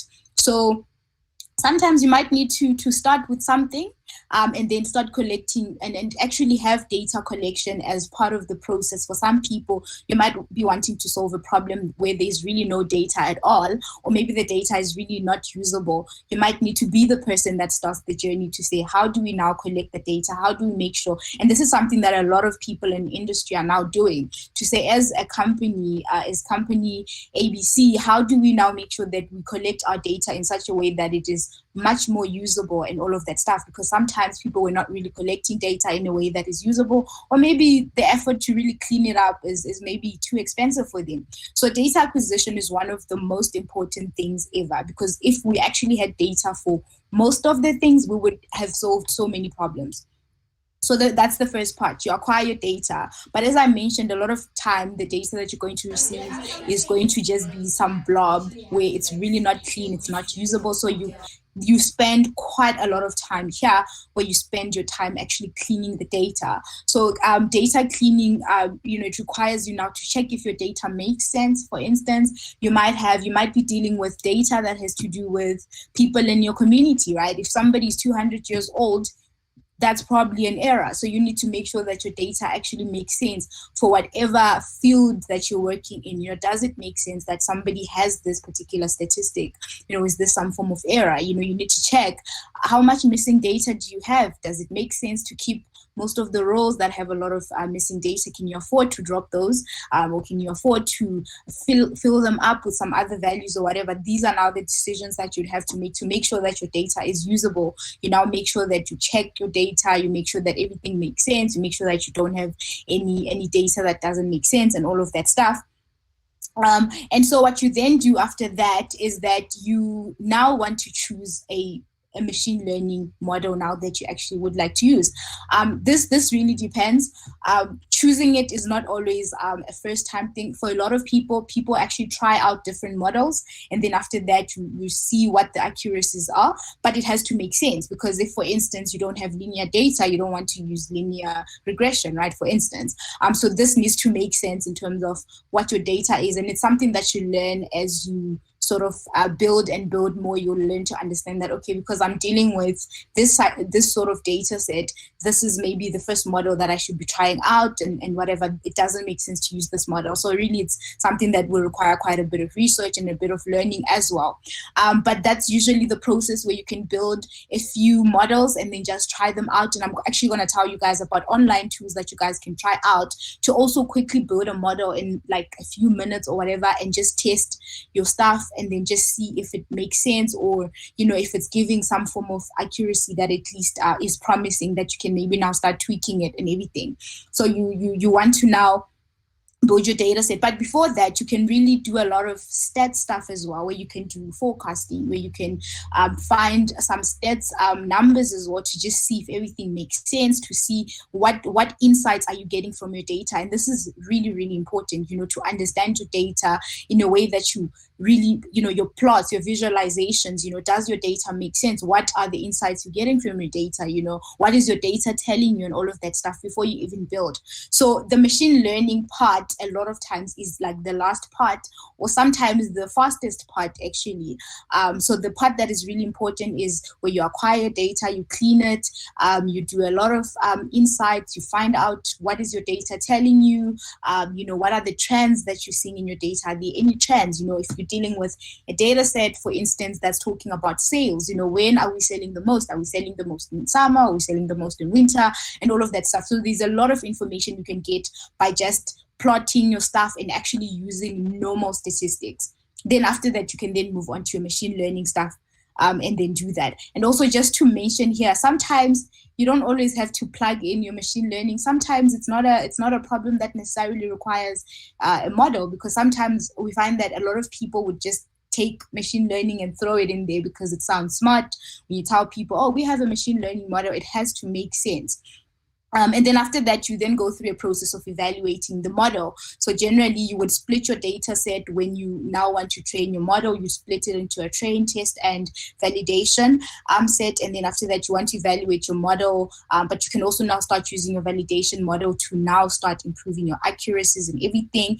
But I think one of the most important things is actually that last part, because a lot of times in school, I was not taught how to deploy a model. So a lot of times you work in a notebook, and all of that stuff. But now when you are in the real world, or if you now want to plug in your machine learning model into like a platform that you're building, whatever, the deployment part is really important, because that's the part that makes your stuff to actually be usable to everyone. That's the part now where we say, now our model is out there, we're hosting our model, and now somebody else can actually access our model and actually use it to do whatever predictions they would like to do. So that's a really important part. There, to deploy your model, you might want to look at things such as your Google Cloud. You might want to look at AWS or whatever you prefer to use, to make sure that you can deploy your models, and then you can actually start serving them and actually using them to get your predictions or whatever it is that you're trying to do. So how do you then get started if, let's say, that you're somebody who just wants to start trying things out? So the most important things here, if you guys can actually see, I have 4 points, and I actually did not talk about machine learning at all, because I think it's really important that you understand that it's really, really important to understand the data cleaning part, the data visualization part, and actually the understanding what your data is saying, the insights, before you can go to machine learning. And that is why I did not actually put it here. When you want to now get started with maybe something that is data related, the first thing that you might want to do is to familiarize yourself with sites that provide free data sets, such as Kaggle. I mean, they have really nice competition, and you're going to see other people that are trying to learn as well. And you can also get free data sets there. Then there's also UCI as well. They also have really great data sets, very nicely organized. So you can go there and get data sets in whatever industry that you are looking to get data from. Then the first part now that you would need to learn is how to clean your data, how to understand and get your data into a usable format.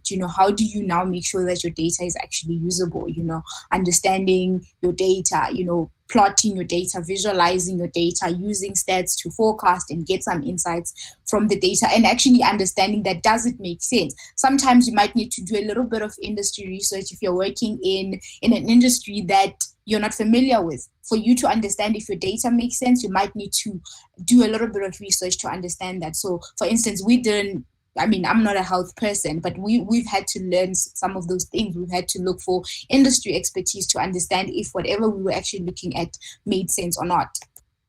So the tools that you can use to get started, Google Colab is a good one because it's an online resource and it's free, and you can store your data sets in your Google Drive as well, which means that if your laptop is really not that great, it doesn't have any impact at all on that. You can be able to use Google Colab to start building. It's in a notebook format, and you can use that instead of installing Jupyter notebooks on your platform. I love Google Cloud, so you can use whatever you want. But then this is also something that would be great to use when you want to now start deploying your models after you've built. But I guess that's not necessarily like a start per se. But if you want to start building some machine learning models, scikit-learn is a really, really great one, because literally a few lines and it just builds your model for you. Like sometimes even 3 lines, and you can already start training your model. So this is a great library to learn. If you're starting and maybe your Python and you're starting out, it would be a great one after you've done all your data cleaning and you've got some clean data and you want to just see how the different models react to your data. This would be a great experimentation one. It's really not a great library for production. A lot of times when people want to put their things into production, then they go to things such as your TensorFlow, your PyTorch and whatever.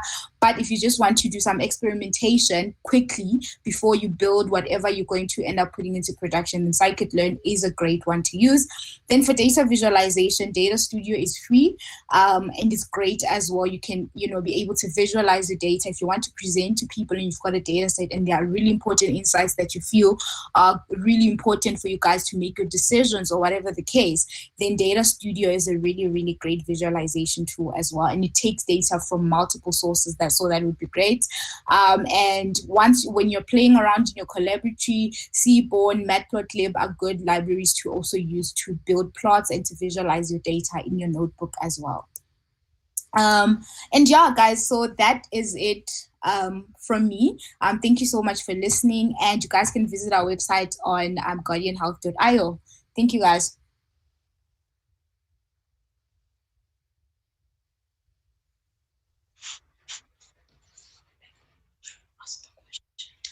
Thank you so much, TVET. That was very informative and very interesting. I think one question that I do have in mind is, do you think Africa is ready for video consultations, especially with doctors? Because we all know that we are more comfortable having a doctor there with us and testing us physically. So do you think Africa is ready for video consultations? The really great thing about tragedy is that it forces you to be ready. So, COVID literally forced people to think in a different way. So maybe before COVID, people would have been very hesitant, but now the conversation is a little bit different. Even when we talk to the doctors that we have on Guardian Health, the conversation is different because everybody saw the need to have this, but also because we generally have a lot of problems. It's almost like we need it in order to make sure that our healthcare system is actually more improved. So I think we're getting there. It's not everybody that is going to be comfortable to actually do it. Like, for instance, I usually prefer to go in for a first appointment. So for some people, that could be the case. But for follow-ups, maybe, it's something that it obviously depends per person. It's not everybody that is ready for that. But it's something that I think we're moving at a rapid rate to go into that direction. Thank you very much. So how can we connect with you with Guardian Health? So you can actually, you can email me on tc@guardianhealth.io, but we also do have a Twitter page, Guardian Health 5, and you can also find us on Facebook. Guardian Health is at Guardian Health as well. So yeah. Thank you. Thank you very much, Titi. Cool. Very interesting session. I think that is a very interesting session, and I'm definitely looking forward to what solutions the students will be coming up with for the challenge. So, yeah, I think we can go to a quick break. Please sit there. Nice day.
Welcome back. Jumping into the engineering part of the hands-on session, we have Mr. William Faulkner, who's going to be taking us into 4IR and the computer-aided drafting industry. Mr. William.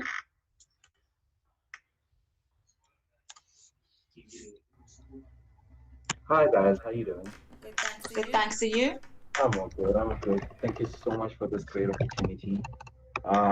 Unfortunately, I can't see my profile picture, but I'm basically at home due to this COVID. So I'm just gonna quickly jump into this because it's a very, very, very long story. So I did try to just cut my presentation to something short.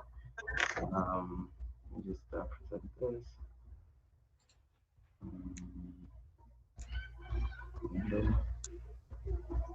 Are you ready to share your screen? Oh yes, I am ready. Please do.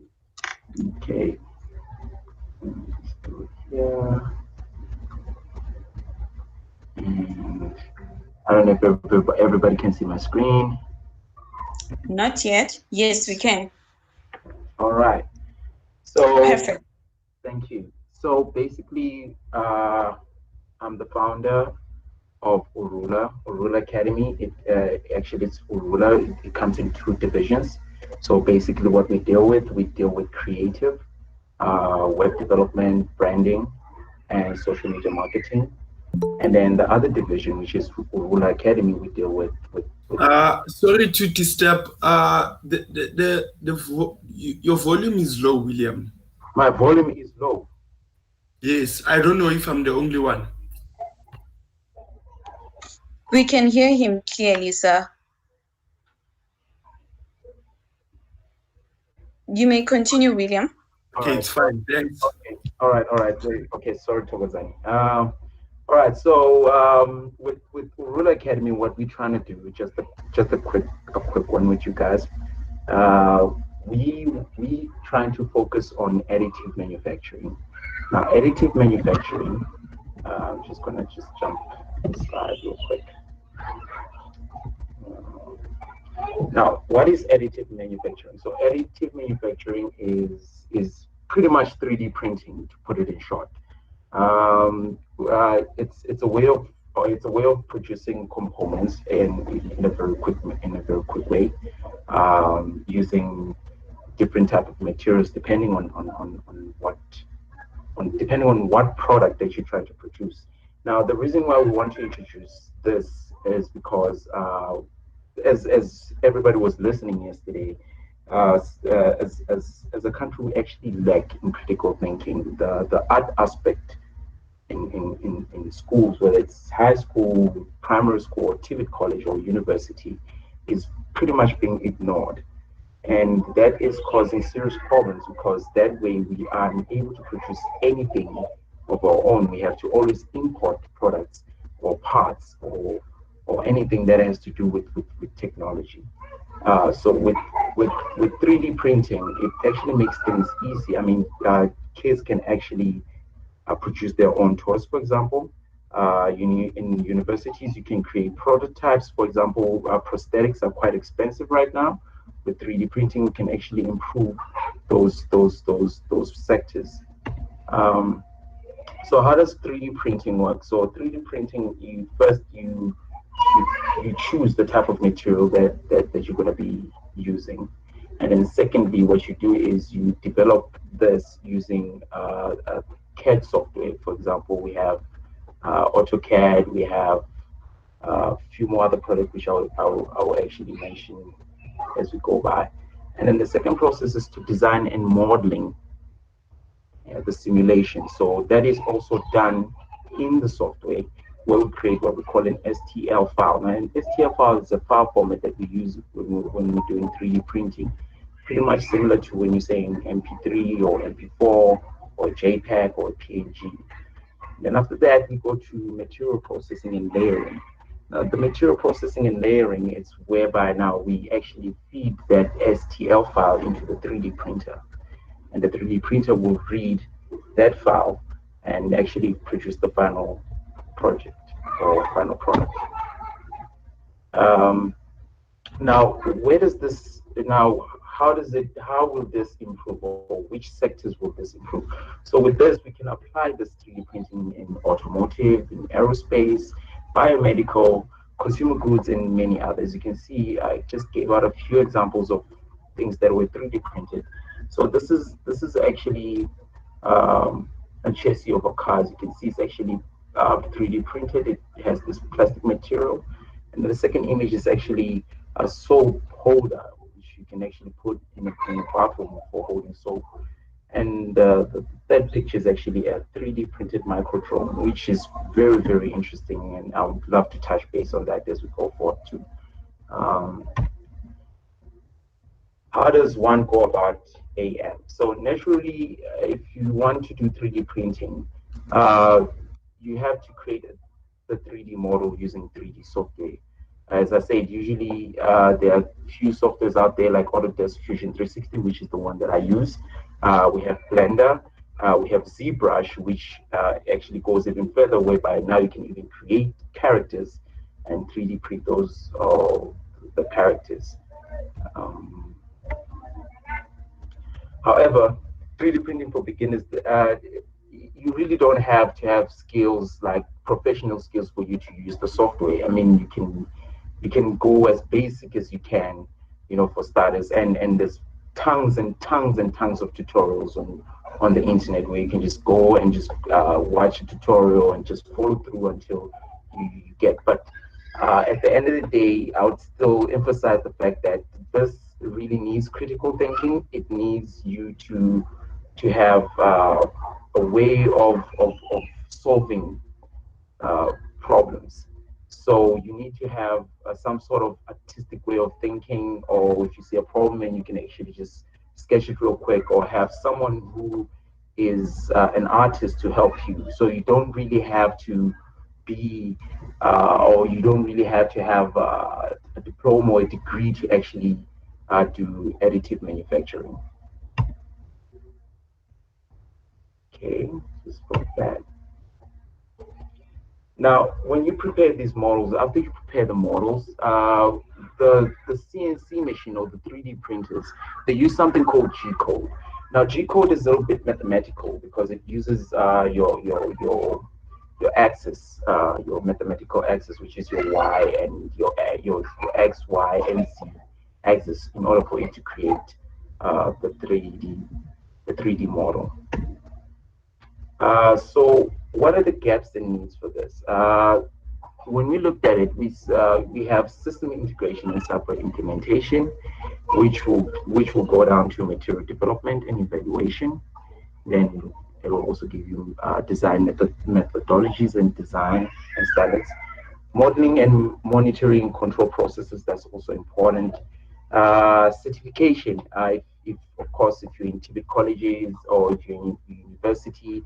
But since Urula also wants to go, we also want to go into your high schools. from grade 9 to grade 12, we can give out achievement certificates. The material. Okay, so the material for this, it's very simple. The material is quite affordable. In most cases, we use PCB, which is a multiple plastic. There's pretty much a lot of companies that are actually manufacturing this and or importing this, and I feel like this won't be a problem for people to actually get these resources.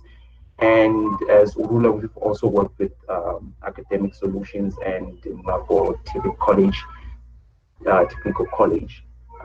And they also have a fabrication room whereby if you can communicate with them or try to partner with them, they can actually allow students to actually go experiment using their fabrication room. Education and training. So while numerous additive manufacturing education resources and training materials are available, we still see no ready. Sorry about that. While numerous, so we still see this being taken very low as Urula. I mean. For us, we know that 3D printing is actually third industrial revolution and not even actually part of fourth industrial revolution. 3D printing has been existing for the past 30 years, if I can count. So I feel like we really need to take full advantage of additive manufacturing, recruit new generations of students, develop proper design tools, and actually train them or help them to actually get those ideas up and running. Recommendation. For my recommendation would say material. If you can, like I said, there's tons and tons of information on the internet for you to actually find what type of materials that are needed for you to do this process. The type of design methods that are needed, which is your tools and your simultaneous functionals. The product design. Product design is pretty much also important, whereby you need an artist that can actually draw the product for you, or try and imagine your design to say, okay, I can actually put this on paper. And then the modeling part, of course, you need. I wouldn't actually say robust per se, but yeah, you really need to understand basic mathematics, basic physics. Which of course, when you learn basic physics, you know the type of stresses that are going into these materials, and of course the prediction of microstructures, fatigue properties resulting to the extreme heating and cooling rates in additive manufacturing. Since you deal a lot of we deal with a lot of plastic, so we really need to know how fast that plastic cools off, or how quick we need to adjust the temperature in order for us to speed up the process of 3D printing the project. Sensing and controls. Sensing and controls, that's pretty much, I'm just going to skip that. It takes a lot of technical stuff. Okay, so I just go to the conclusion. So the conclusion, the process of joining materials to make projects from this three-dimensional models, it's actually it actually builds these things layer by layer. Let me just show you a quick video. Just stop this for a second.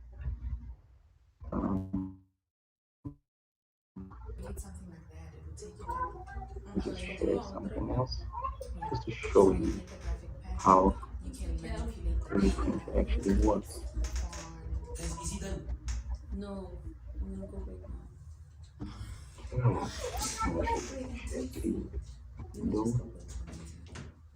Okay, I don't know, can everybody see? Hello? Hi, William. Yes, we can see. Okay, thank you so much.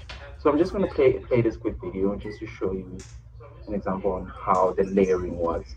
So this was an example of a 3D tube that we actually made students to make while we're doing the presentation at the TVET college.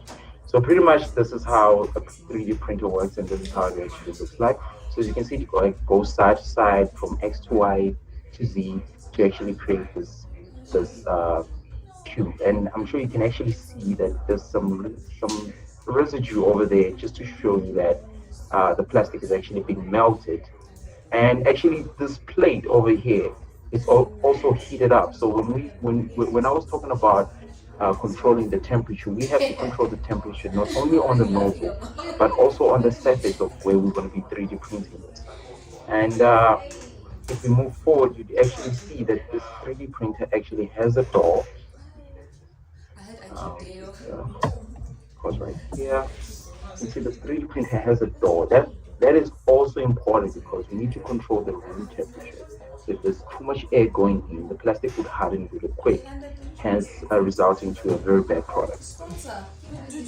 Okay. Go back to share my presentation. Boss. You just cooked that $5,000. He's hitting some notes. Yeah, what did you guys want $5,000? Lunch is on you today. It's not in. $5,000. It's a lot of money. But it's not that okay, where's the TEDx money? There's money in the tax base, I tell you. It's not in. We should start getting millions now. We should start publishing things. But you guys drink it. Hey, do you know that in health? Okay, so as I was saying, our conclusion. I'm sorry, my We didn't win much. You know what's the problem? Did you hear what she said? Garden help. Did we win garden help money? Even that, we didn't even touch from the other money. And the thing is, we only started getting money after we left, like after we started participating as the three of us, me, Christine, and Carol only. Yeah, with the guys, they were just... Okay. Exactly. So yeah, so the traditional subtractive machining technique relies on removal of material method, which trust me, when we're doing CNC machining, it actually takes time. It has many advantages over traditional manufacturing processes. There are seven processes of additive manufacturing. Additive manufacturing is on the verge of shifting from pure rapid prototyping technology, which means we can actually create an actual mini prototype that you can actually present to a company if you want to show them whatever that you want to produce. Manufacturing metal components with virtually no geometric limitations or tools. So that means you really have the freedom of creating pretty much anything when it comes to 3D printing or additive manufacturing as these big industries know it. Now, just to show you how the software looks like, the clue, I actually did a lampshade that I wanted to show you guys yesterday, so that I can from here I can actually give out a certain project for you guys. I'll definitely send you all the instructions on how to download the software. The car one, the machine learning one, Yeah. Okay, so what you're looking at here is a CAD software called Fusion 360. You can actually get it for educational purposes, or you can download it for free if you want to use it for non-commercial use, or if you're a hobbyist. As you can see here, I did a 3D lampshade. Now with this, just as I was saying, as you can see, this is a pretty much ready product. So I can actually 3D print this and actually mass produce it. As simple as that.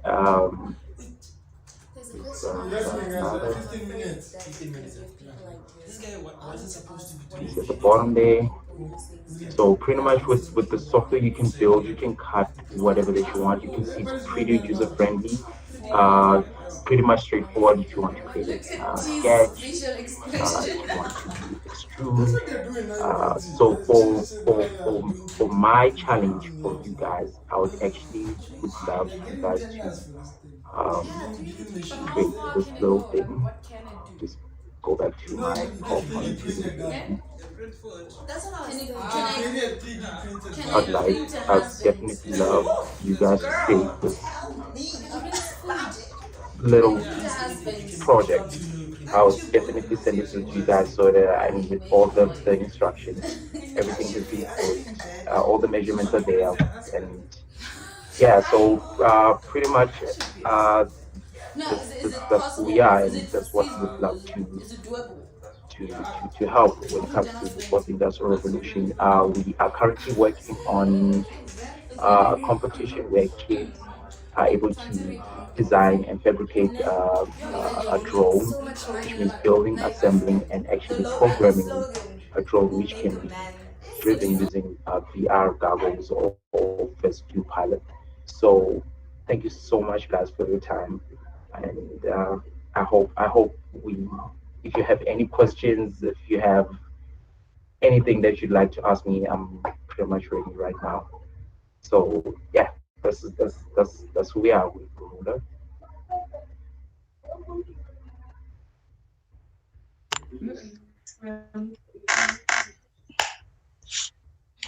Thank you so much, Mr. William.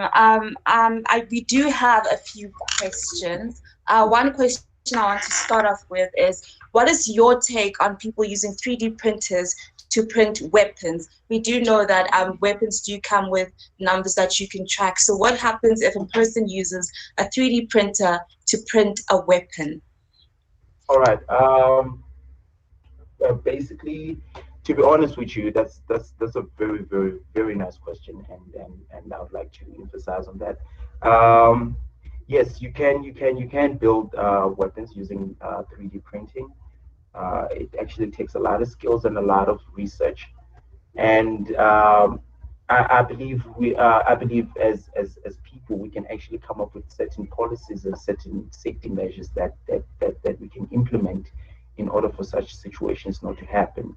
Uh, but at the same time, I wouldn't tell people that they should be limited to this because so far we only have one company that's manufacturing weapons in South Africa, which is Denel. And with this, if people would actually come up with great designs, they would actually submit those prototypes to Denel, and Denel would actually give out those policies to say, okay, we'll help you build this weapon, but we need to follow the certain protocols. So that would definitely be my take when it comes to creating weapons. I mean, we hardly produce anything in South Africa. I was actually trying to get a PCB the other time. A PCB is actually a circuit board where you can actually put those little chips and components and program it to do whatever functions. And I went through everywhere on the internet. I couldn't even find one company that, in fact, I actually found one company that is based in Cape Town that does PCBs, which is circuitry and design and map out those circuitries. But if if we keep being afraid of trying to be as creative as we can in any industry, whether it becomes weaponry, whether it's rocketry, whether it's health, whether it's motoring, manufacturing, so long we follow the protocols or we partner with companies that actually regulate these things. That's it.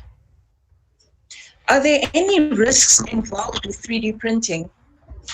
Uh, with instructions, with the guide, no, I would definitely say there is no risks. It's pretty straightforward. Even when you purchase a 3D printer from as a home user, you actually see for yourself that this machine is actually not as bad as people say, or if there are any saying out there to say 3D printer is dangerous. Yes, the 3D printer deals with high temperatures that I can say. It's enclosed in most cases, it's like a microwave. When you open it, it will stop, and if you close the door, it will continue. So yes, those machines, those 3D printers are actually designed around those safety measures. All right, cool. Are there any disadvantages of using 3D printing? Yes, there are disadvantages. The disadvantages, it depends on what type of 3D printer that you're going to purchase. If you purchase a 3D printer that is open, because there are open 3D printers. Let me just try and give you an example of the types of 3D printers. Just,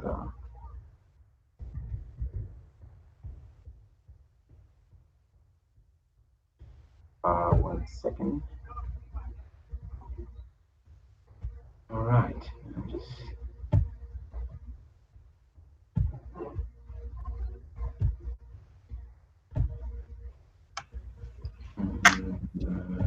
say 3D print.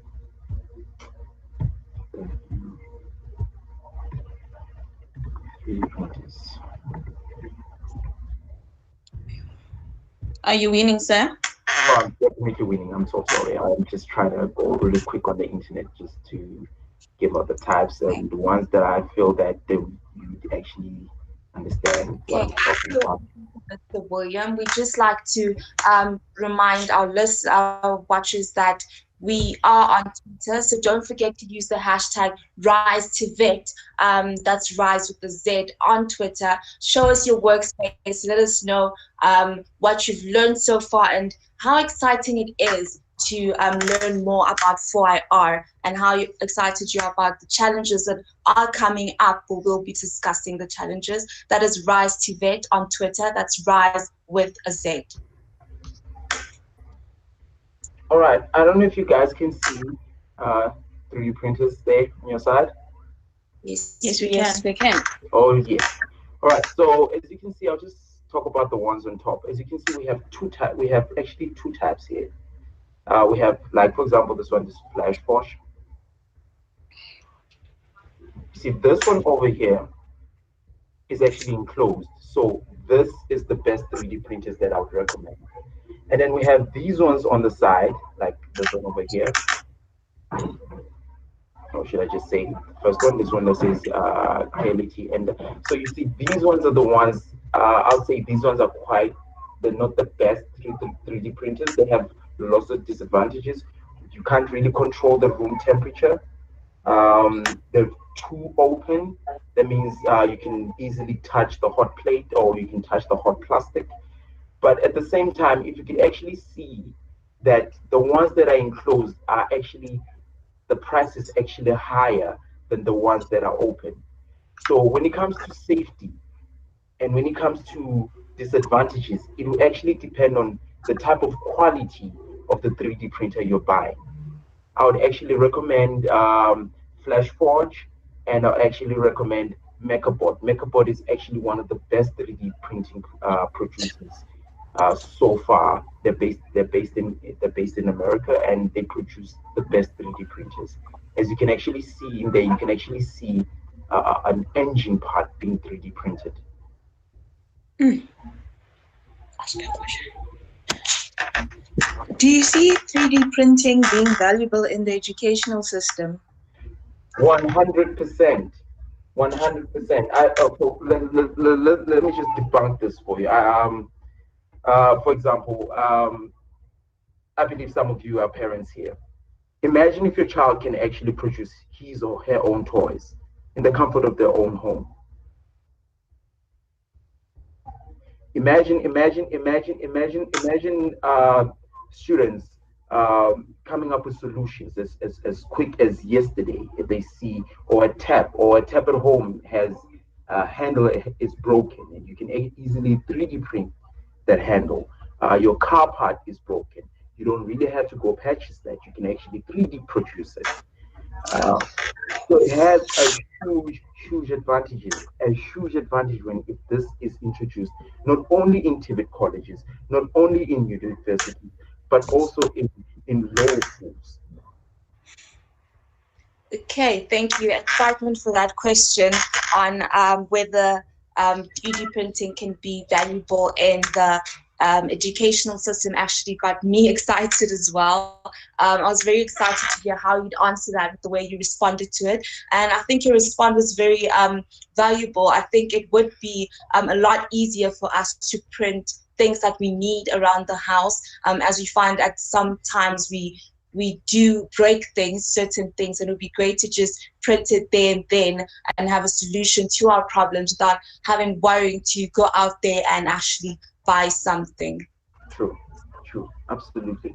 And not only that, but it also breaks the barrier of the creativity part. Remember that even if you do have a 3D printer, but if you don't have critical thinking, if you don't have that vision in your head where you can picture things in your head and say, I would love my cup to look like this instead of like this, then we need to, as much as we emphasize in the fourth industrial revolution, we also need to emphasize the fact that we need creativeness here.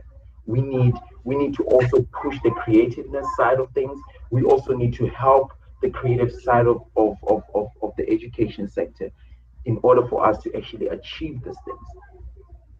It really doesn't matter whether you're doing uh, uh, data handling. It doesn't matter whether you're doing 3D printing. It doesn't matter whether you're doing programming.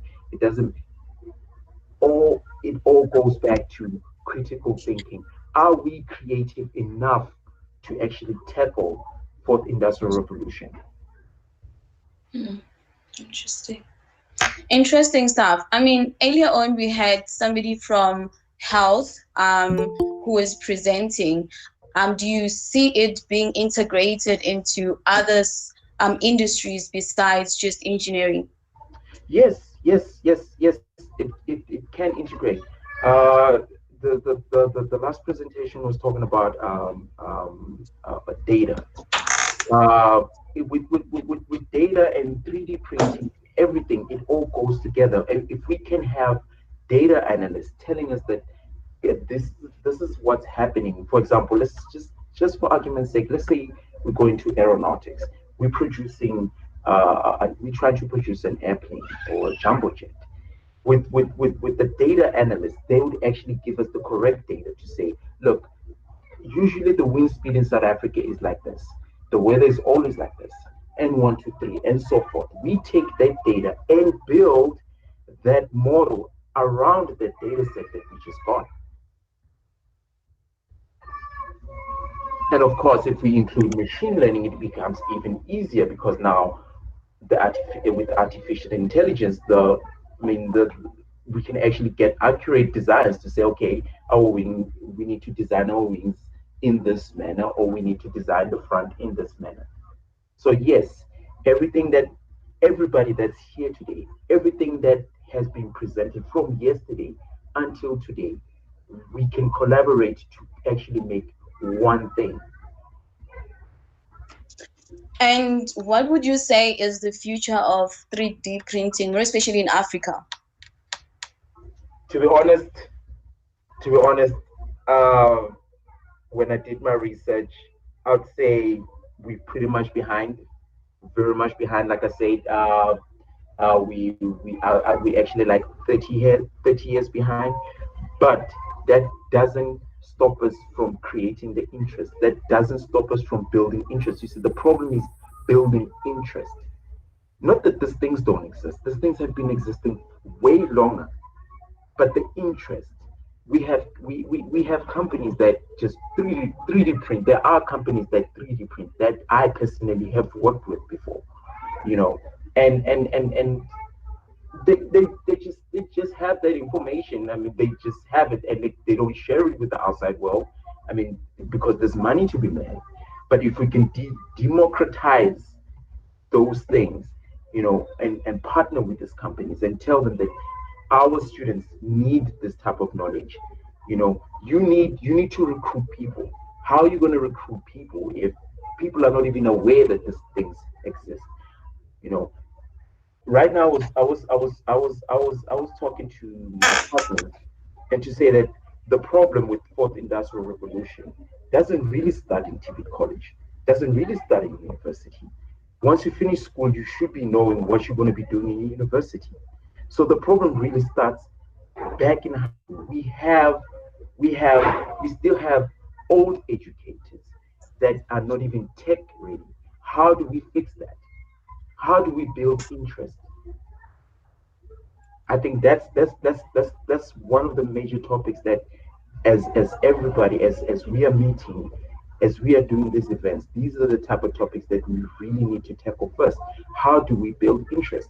I can go out right now and try to grab any random person and say, come, I want you to teach, I want you to learn 3D designing. They're clueless about it. They don't have interest because the right people that have this technology or the right people that have this information, they're not giving it out. So where do I see where do I see South Africa or as an African continent in the future when it comes to 3D printing? If we still hold on information to ourselves and not build interest, we will still be stagnant. We will still be coming back and meeting and talking about these things. Interesting stuff. I mean, ladies, he mentioned quite a lot of things, that are in 3D printing. And how do you guys feel that we are 30 years behind in terms of 3D printing, especially in Africa? For me, it's quite challenging to see because as a continent, we should move forward in technology, and the restrictions from people who do know this and do have this is actually saddening to see because we struggle to move forward. One thing that he did say that I found to be motivating is when he challenged us to actually be interested in being creative and looking forward to building new things and using 3D printing and out of 3D printing as well. So yeah, the challenge is definitely something I'm going to take on. And I do think there's like hope in future with how Africa or South Africa is going with technology. I feel like there is hope. We can catch up. We just need to start working now. Interesting stuff. And who do we have for our next speaker? I mean, it's quite great. We've learned quite a lot today. Okay? Quick question for everyone before I leave. Okay. Before engineering, before mathematics or physics, which one you think came first between art and engineering? Engineering, art. Humans started painting. Humans used to communicate through painting first. Yes. Can you imagine that if you could not do art, can you picture your house, how it looked like? Dull. Can you picture how a car would look like? Very dull. Without artists, we have nothing. An engineer is not the guy that actually draws the car. No, an engineer is the guy that puts in the parts. Oh, definitely. But before the car gets produced, it actually comes from the artist, the guy who actually imagined how the car needs to look like. That is so true. I have to say, looking at everything we've been learning from yesterday and today, it seems like 4IR is not only limited to people in technology. It is a broad space for people from any background. You can be an artist, you can be a teacher, you can be a simple person just sitting at your home wondering what is the next big thing, and 4IR is definitely for you. Thank you so much, Mr. Falconer. Thank you so much, guys. Thank you so much for the opportunity. I know it's quite difficult right now. Some of us are not actually in offices, and but this was a very great opportunity, and I'd love to work with you guys in the future. You do have my details. I'll definitely share my presentation with you guys. And please do contact me. I'll leave my details too. You can contact me. You can either contact me on william.faulkner@urula.co.za, or you can directly contact me. I'll just leave my details right here on the chat. And if you guys would love, in fact, I would love to partner with any of you guys that are interested in actually moving forward with this. We'll definitely contact you. Looking forward to that. We're going to take a quick ad break and we'll be back. All right.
overview for now.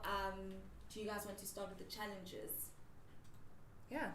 So with the commerce challenge, we have people are advised to create a work exposure commerce project or create a student exposure digital marketing campaign. So anyone who's in the commerce industry, think of some ideas, play around it, and would love to see your ideas and what you come up with. And on the IT side, you have to create an intelligent application that slows classes, libraries, and offices on campus, or create an online registration application that uses mapping intelligence. By the way, we had a session yesterday from Here Maps. It is advisable to actually use their platform for that. Definitely. With the health side, we're looking for a creation of an application that calculates student health conditions using body information shared by the student, as well as creating an application that calculates students' nutritional intake based off meals eaten. I think that is a very interesting one because as students, we don't really care about what we're eating. That is a good age where whatever you eat doesn't go anywhere specific. And most students survive on noodles. Exactly. Capacity. So our next challenge, which will also be our next speakers, is the agricultural challenge, where you have to create a system that alerts farmers when certain plants are best to be planted, and design an IoT system that collects plant vegetation data from microcontrollers. I mean, on the engineering side, again, you have to design a smart robot case. This case must consist of multiple units, housing power, commute, and other components. And also, you ought to design a 4R device. It can be any form of technological device. I mean, you're just given these challenges on the spot to just see how creative you can be with the solutions. Definitely. William did challenge us to be creative, and looking at these challenges, I must say that they're very broad. A challenge that I would also like to give people is to step out of your comfort zone. I mean, don't do something you're comfortable in. It's always good to step into something you're not comfortable in, because you end up finding out that there's things you're much better at than what you think you're actually good at. And think outside the box. Always think outside the box. So are we ready for our next speakers? Next we'll have AgriCode, which is an agricultural platform, and we have Diniko presenting. Are you there? Diniko?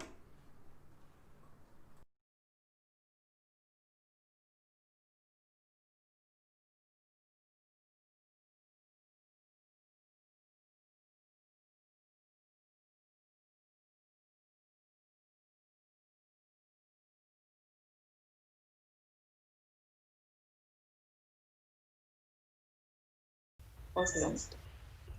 While we're waiting on that, don't forget it's hashtag Rise TVET on social media. That is Rise with a Z. And also subscribe to the Gig Culture YouTube channel to follow up on tomorrow's session that we'll also be having, where we'll be seeing the different solutions that the challenges built, and the winners for tomorrow as well.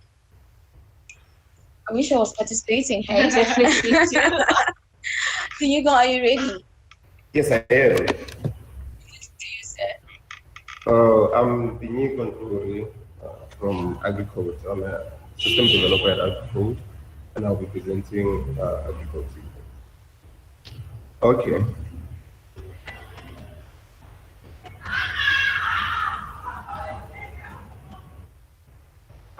First, me and the guys at AgriCode, we identified some problems that are happening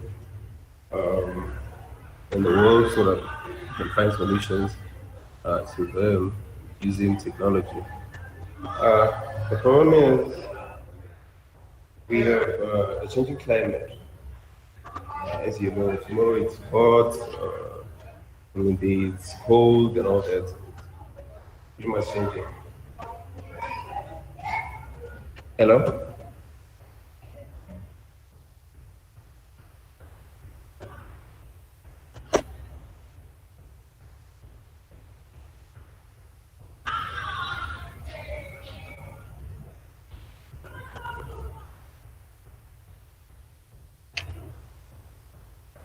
Can you hear me?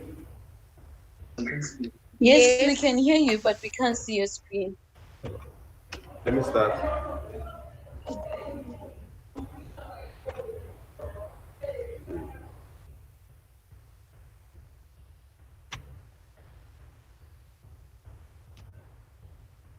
Okay, as I was talking about the changing of climate, we identified that the climate they change. Today it's extremely hot, and tomorrow it's very cold. And it's not consistent, and then we have a problem to access to data. Farmers they do not have access to information and also intelligence, which is available. So with the use of technology, we can be able to have access to this data. And then another problem is the decreasing employment, especially here in South Africa. You find that most of the youth they are unemployed, and we also have problem with market access and also the demand.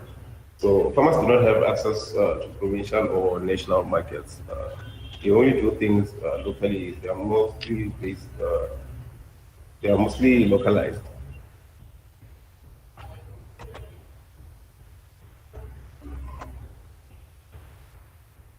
So these are the solutions that we have. We at Agricole, we have built an agricultural management platform. So this platform,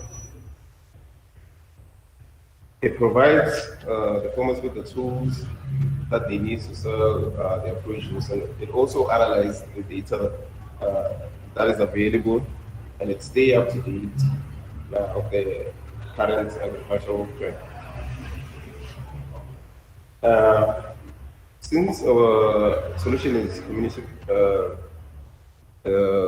based, we this helps in building a community of farmers, which will encourage the sharing of knowledge and also educating them on how to use these technologies. And we also use sensors to actually collect the data that is available in the farms. And we actually collect this data in real time so that it can help the farmers in better managing their crops and also maximizing production. And when you maximize production, you also maximize profit. We also have a web application that we built, which is called Agricole Market. It's a platform where small farmers can sell their crops.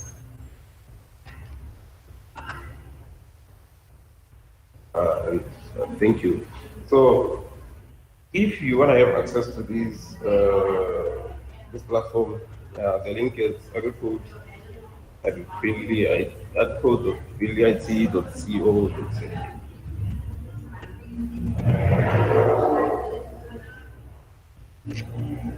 So I'll get one of my colleagues at VLIT to actually demonstrate how this whole system works.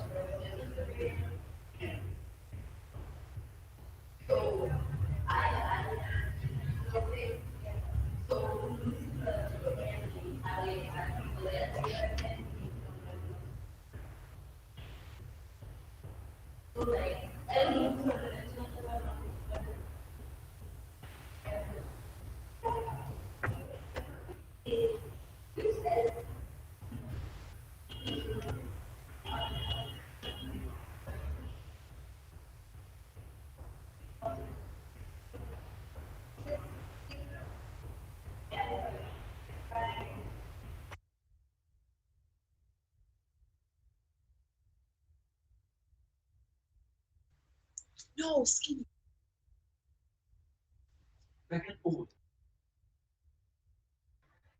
Hi, Tinyiko, are you still presenting? Tinyiko? Yes, yes. Someone has to actually show you how it works. I'll waiting for him.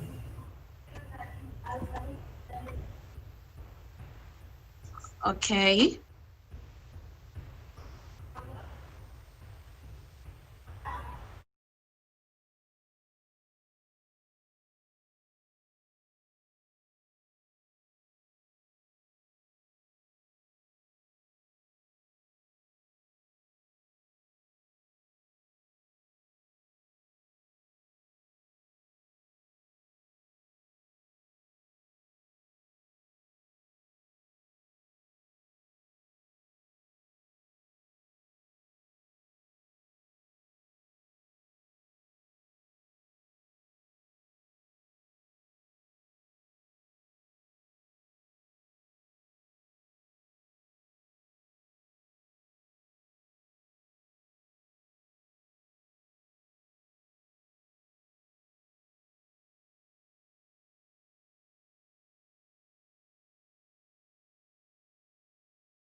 we seem to be having a few technical difficulties with the agri code. So yeah, we just wanted to remind you about the hashtags, hashtag Rise TVET, that is Rise with a Z, TVET, on social media.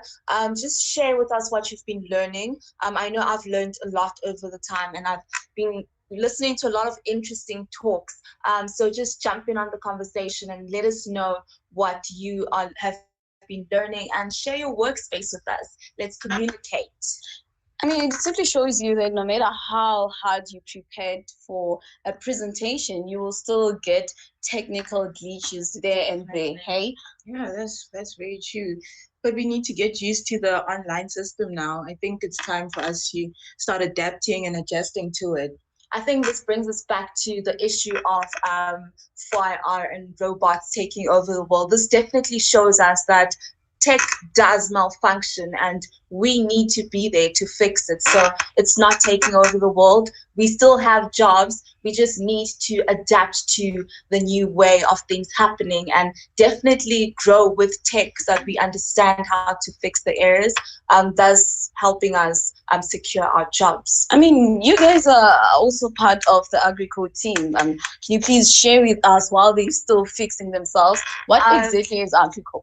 So AgriCode is IoT solution that is used to simplify farming. What AgriCode does is it takes data from crops of farmers, as well as weather data and so forth, to help farmers know when to farm, how to farm, and what is more favorable on their land, depending on certain weather conditions. Seeing as the challenges also talks about finding solutions for farmers and whatnot. I feel like with IoT, because AgriCode is IoT, with IoT you can definitely find ways to better farming for farmers. It can be any type of farming. I mean, there's hydroponic farming, there's farming on land, there's aquaponic farming, where there's these broad different types of farming where you don't need soil anymore, and FIRE is doing that. So definitely when entering the challenge, I'm looking forward to see what people can use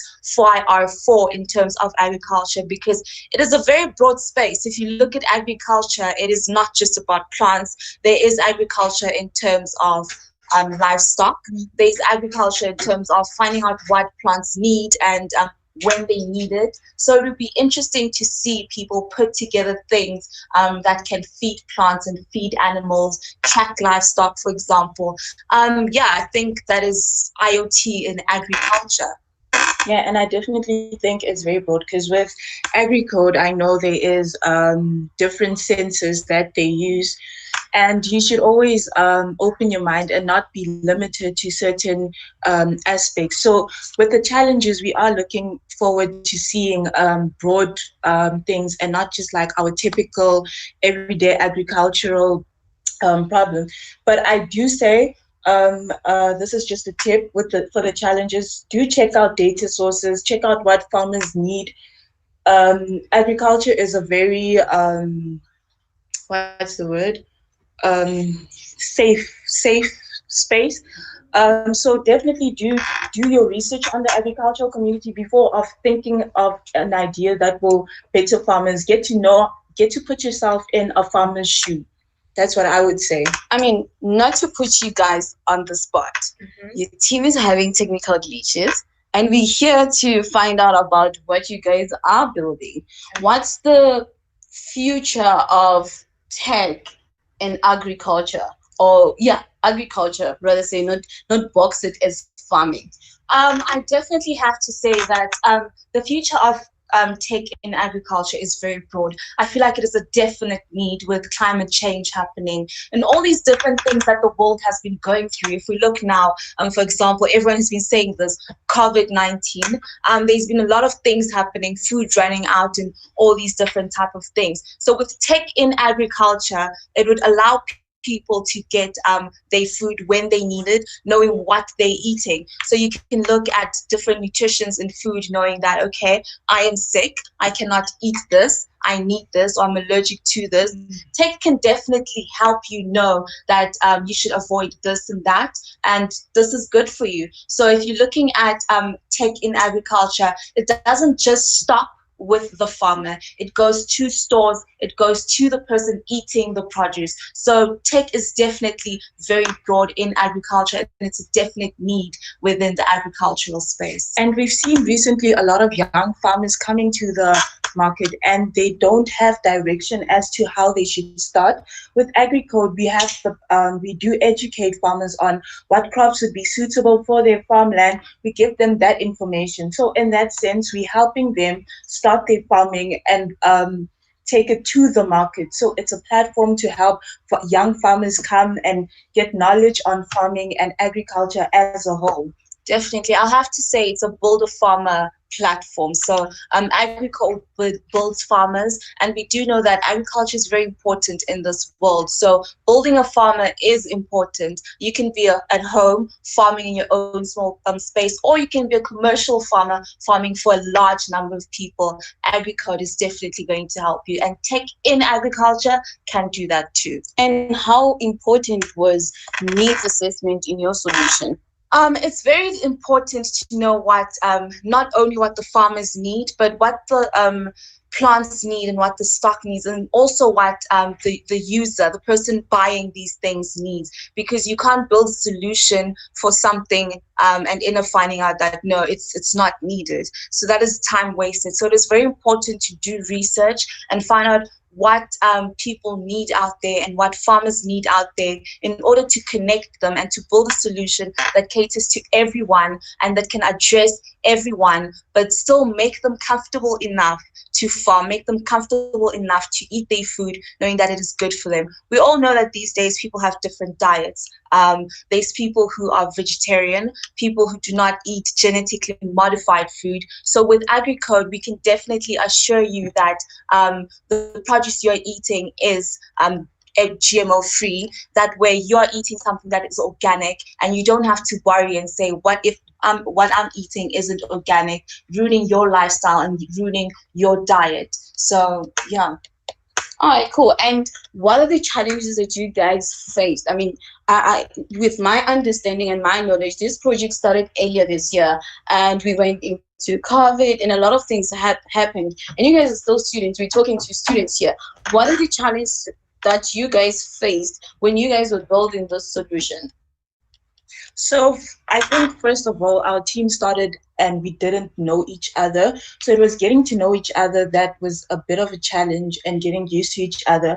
But once we managed that, then COVID hit us, and the online distance working was quite challenging, and we did slack a little bit.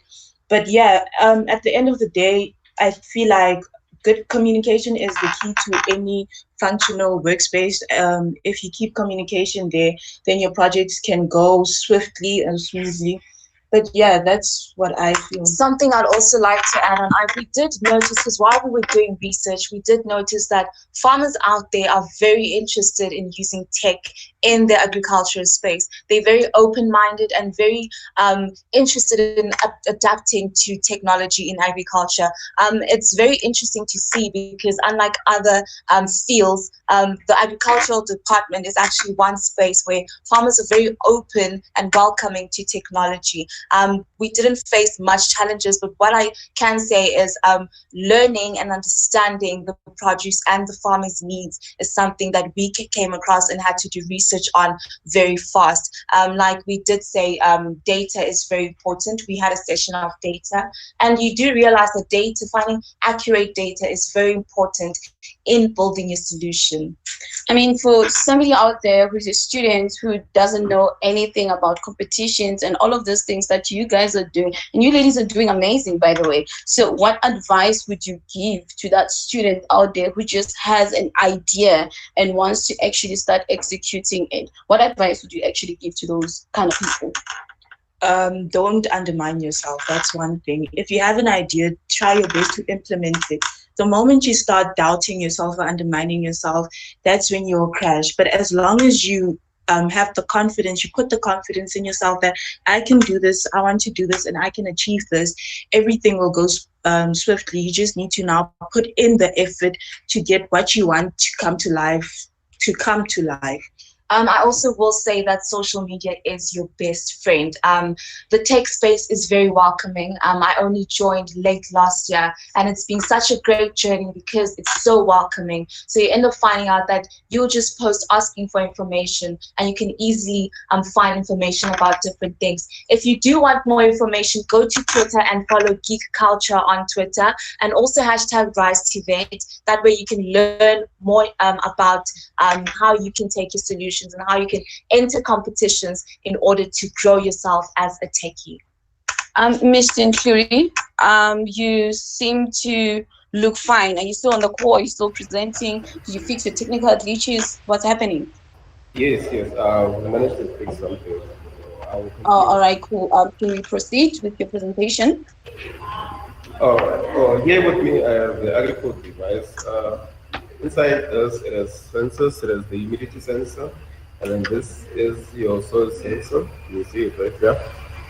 Your soil moisture sensor, and it actually goes on to the ground. And then this actually sends information to the backend. I will show you how it does that. Turn on the screen.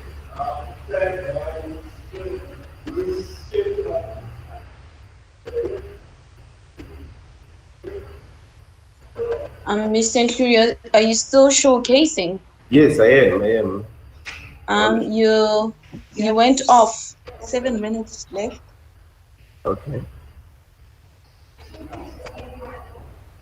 No, there seem to be a lot of technical glitches. Okay. I think one of the challenges added was how to fix such technical problems. Yeah. Yeah, can you see my screen? Yes, we can. Yes, we can. Our device will make use of the Sigfox network, which is available to good networks in Africa. It's actually a network for things.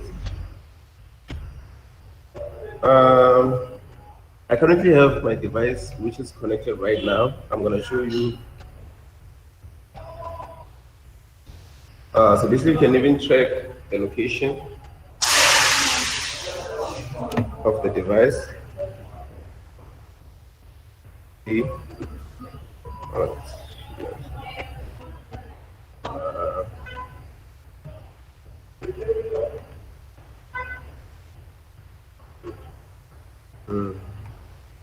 you are able to see where the device is currently on the map. Okay.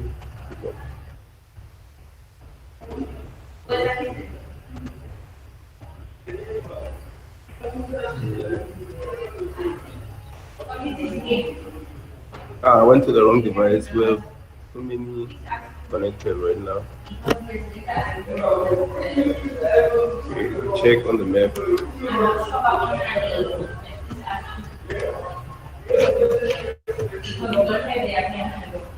I'll refresh this.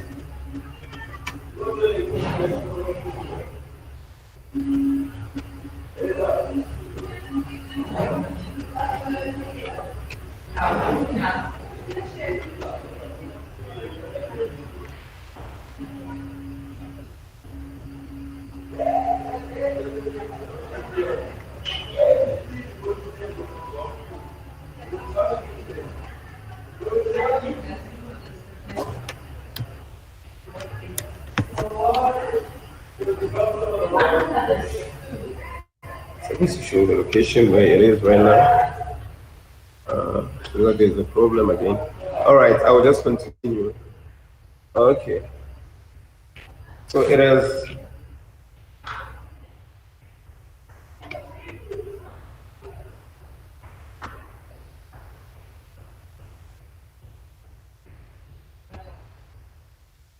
Currently, it's supposed to be sending information to our back end.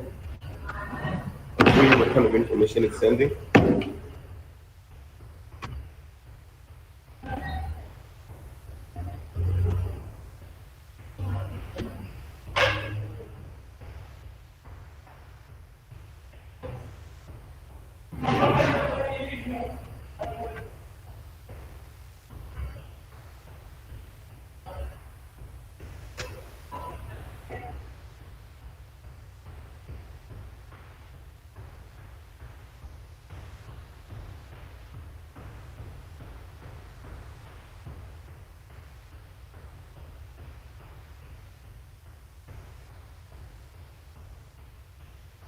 So you can actually send or post data to your backend. Would be your AWS or your Bluemix or Azure, Microsoft Azure. So us at BuildIT, we are making use of AWS. So we create callbacks and then it sends data. As you can see here, but I'll only be posting data to my email account right now since the backend is going to offline. So here, as you can see, it says subject to the device. So here, when you send this variable, the device variable, it actually has your device code or your device number, and then the message syntax, you're supposed to write it here. As you can see, this is the message containing time. So I'm gonna be sending the time and also the data that our device is sending, it's getting from the sensors. Let me just, I'm gonna send it to this email. As you can see, I'm the recipient here. Okay. I'm gonna enable this callback. So I'm gonna go to my emails so you can see.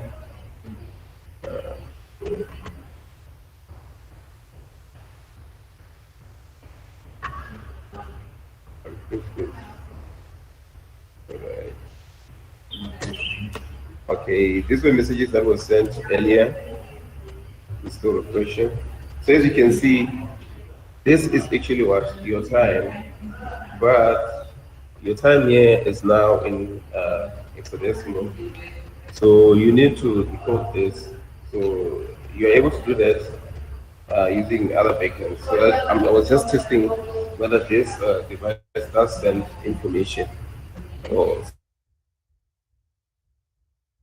sensor data from the sensors.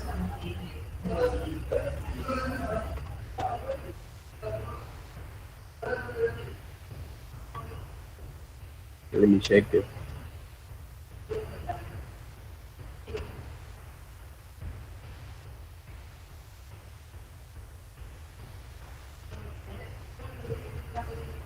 Still giving us programs.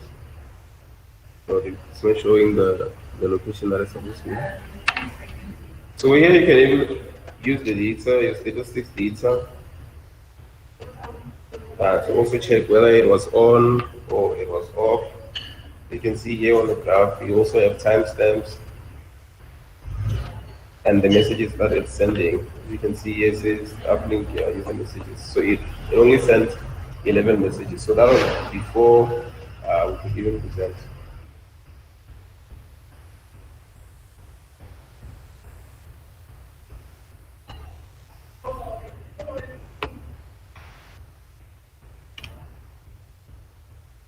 Here on the information, you can check whether your device is also online or offline.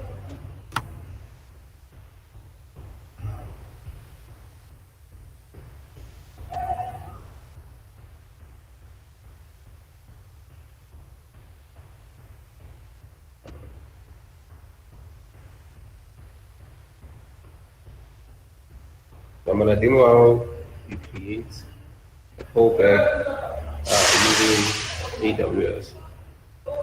Just click here on new. You can see the AWS IoT.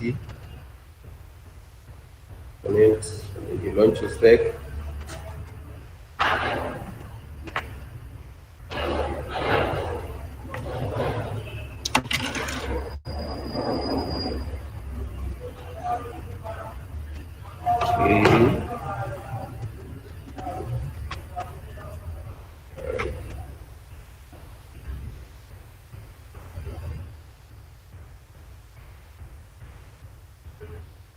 Horizon. Oh, I need my account ID. Okay, let me fix this and then I'll continue.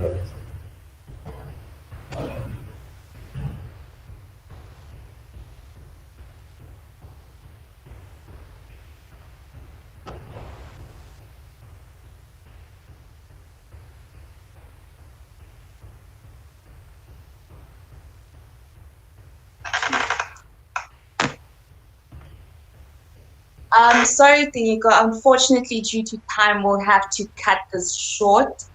Thank you so much for tuning in.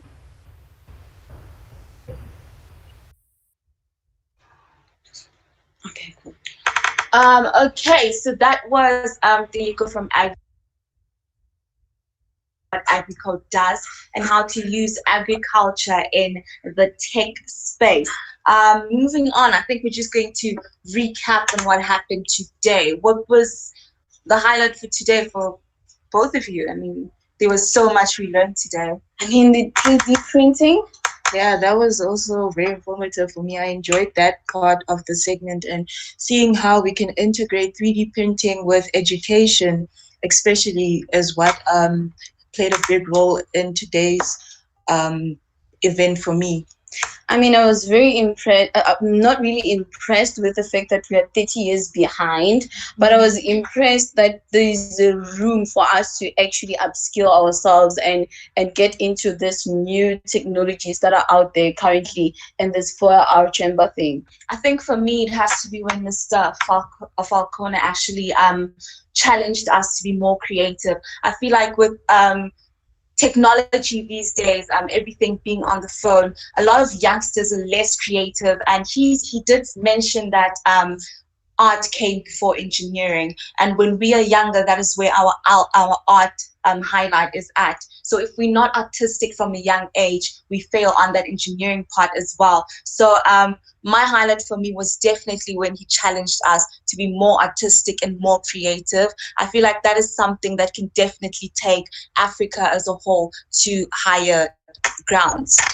I mean, what about health, Mr. Funarote? Yes, definitely. I enjoyed TVET's session, letting us know about how health can be used in today's time with digital consultations with doctors. I wasn't comfortable a little bit in terms of having my doctor consult me over my laptop because of I definitely want to know my doctor. But I feel like after knowing your doctor and going for the first few sessions and understanding that your doctor does understand your body, video consultations are definitely the future of tomorrow. I think it was very interesting, the whole concept behind Guardian Health.